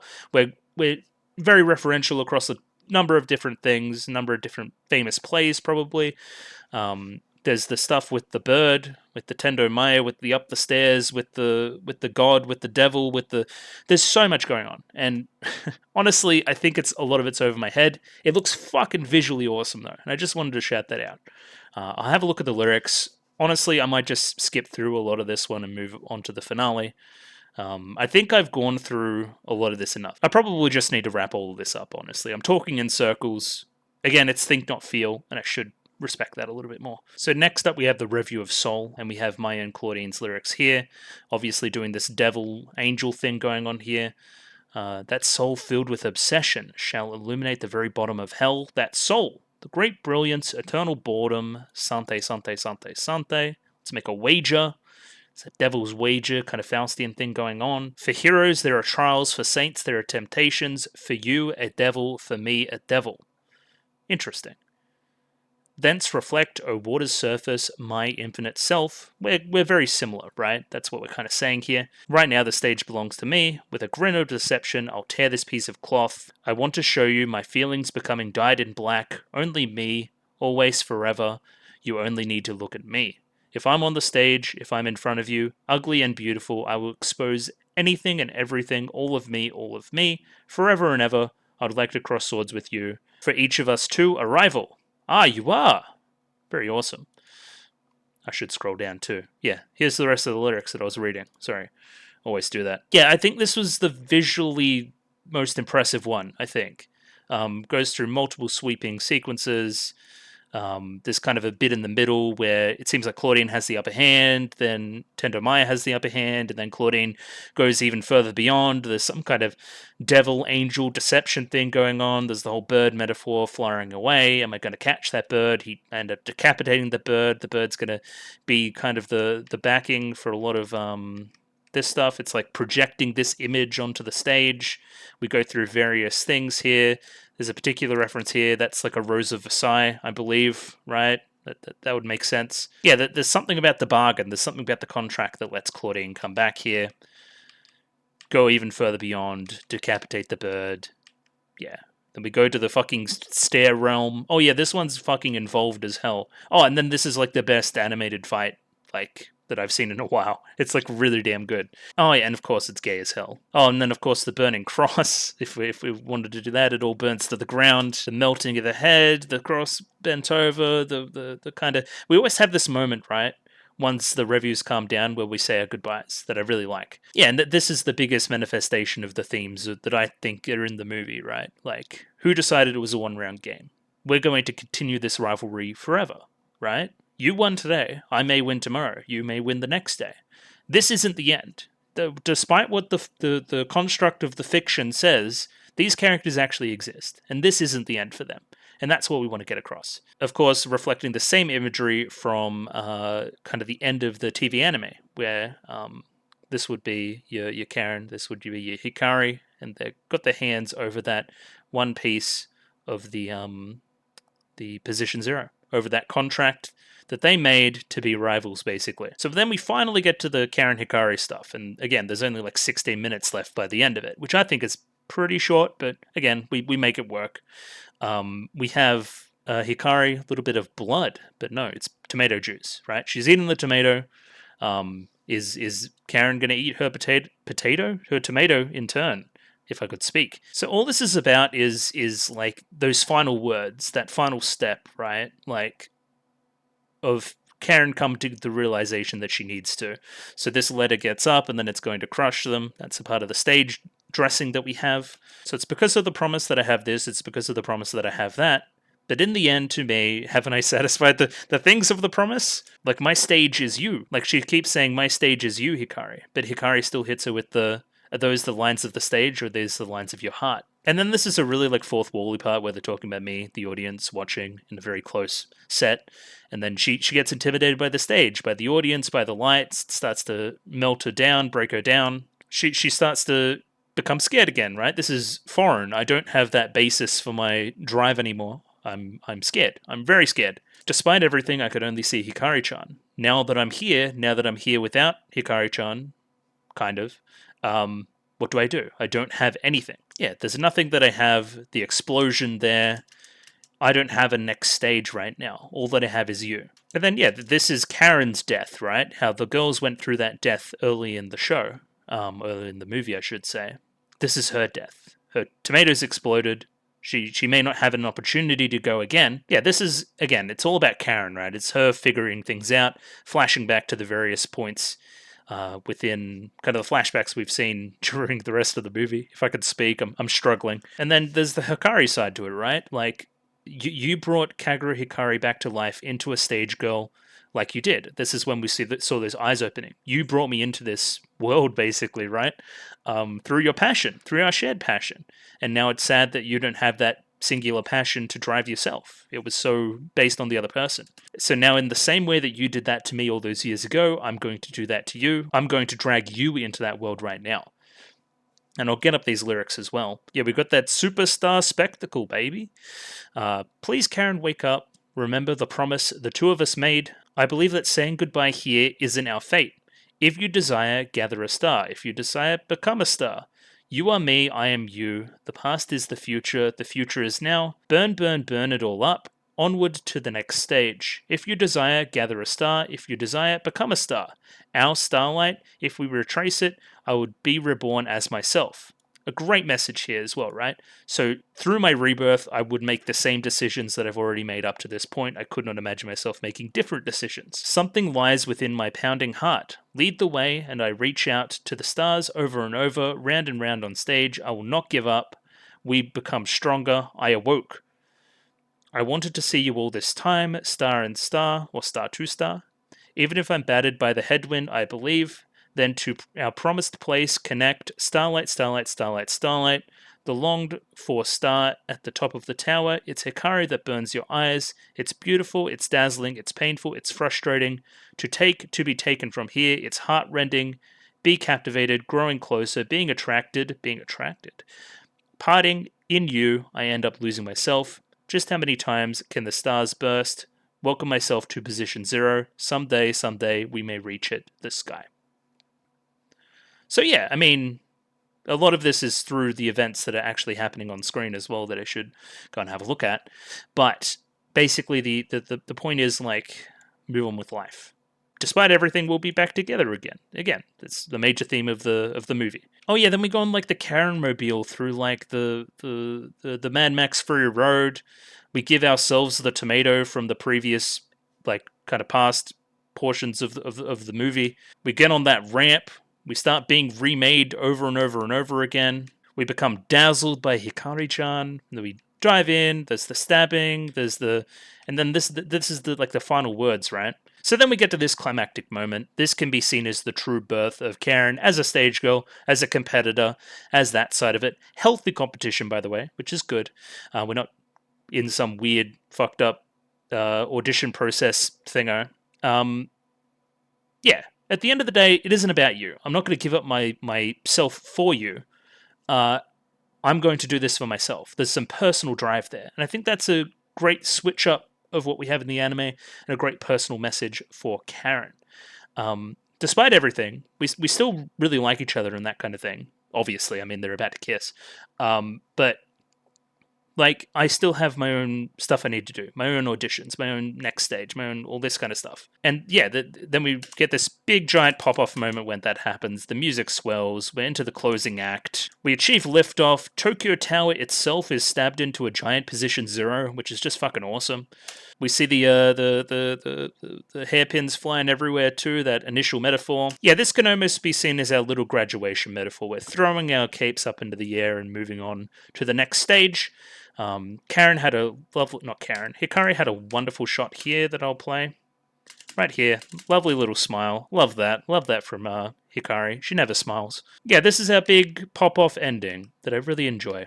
And it brings us right back to the very start. She looks into the camera and says, Revue Starlight. This is, again, matching back up to the start of the movie. And with that, with position 0 even carved into her own chest, that kind of, again, separation. A story of separation. Go and find it, your next stage, your next role, throwing her that tomato. You're up next. It's your next thing. Yeah, and then we get into the end credits. It's our last little song, of course, that I'll get the lyrics up for shortly. But through the credits, we see various epilogue-y stuff, kind of the story of Hikari going and seeing various people in their current occupations, which is nice. Hikari's come a long way. She's made a lot of friends, that kind of thing. Look at the dancing. We love Juna. And of course, one of the last things we see is a little text exchange between Hikari and Karen. Karen obviously too busy to see her at the moment, too busy pursuing her own star. Yeah, the ED song broadly lyrically is about moving on as well. I can't really find the lyrics on a site that fits. So, but I do like how jolly it is. I do like that it's a group song. It feels like that kind of final curtain call of the show, which I like. Again, kind of the stage continues wherever we may be, with some particular stuff like little lines there from Karen and Hikari to finish us off. Got director Tomohiro Furukawa, which I'm sure I knew already, but yeah, great job. And yeah, that's it. So yeah, what did I think about that? It was really good. I've recorded for way fucking too long, so I can't wait to fucking edit this. It's gonna be awesome. But yeah, I'm endlessly impressed with kind of the visual splendor of it, the musical splendor of it. It's got great aesthetics. I think it tells a great message of moving on, a real graduation type story, finding that next stage, finding that personal enjoyment, finally becoming a stage girl, getting that competitive spirit into you, that there may be separations in the future, but they don't have to be permanent. All these kind of themes and more out of this movie. I'm sure that I missed a ton of stuff that I'm sure you guys will help me out with. And now, moving on to a poll to vote for whatever may be next. So yeah, that's about where I'm at. It was really good. Thank you for recommending this. I knew I would like it, and I was right. So yay me, and also yay all of you for voting for it in that poll. So yeah, saying goodbye to Revue Starlight for now, which is sad, which is very sad. That doesn't mean I can't engross myself in the rest of the content that the series has to offer, though. Just potentially not on the main channel. And yeah, I'm going to say goodbye. But thank you, everybody, for sticking with it and watching me and doing all that kind of stuff. It's really awesome, and I'm just endlessly appreciative of it and the support on the series. Thought it was great. And yeah, chill stuff. If you like the video, consider liking the video. You like the video and you want to see more, consider subscribing to the channel. Comment below anything you thought about the episode, anything I could do to improve my presentation, comment below. I'm doing follow for follow on Twitter, so follow me on Twitter if you'd like me to follow you back, and the Discord. Join Discord, love Discord, Discord. And yeah, I'll catch you guys on the flip side for whatever's next, or whatever you guys may want to watch next, or maybe you'll see me some other time down the line when you want to watch something I'm actually watching. But yeah, I'll see you then. Thank you for watching. Have a good night. Thank you for sticking around to the end. Goodbye. Bye-bye.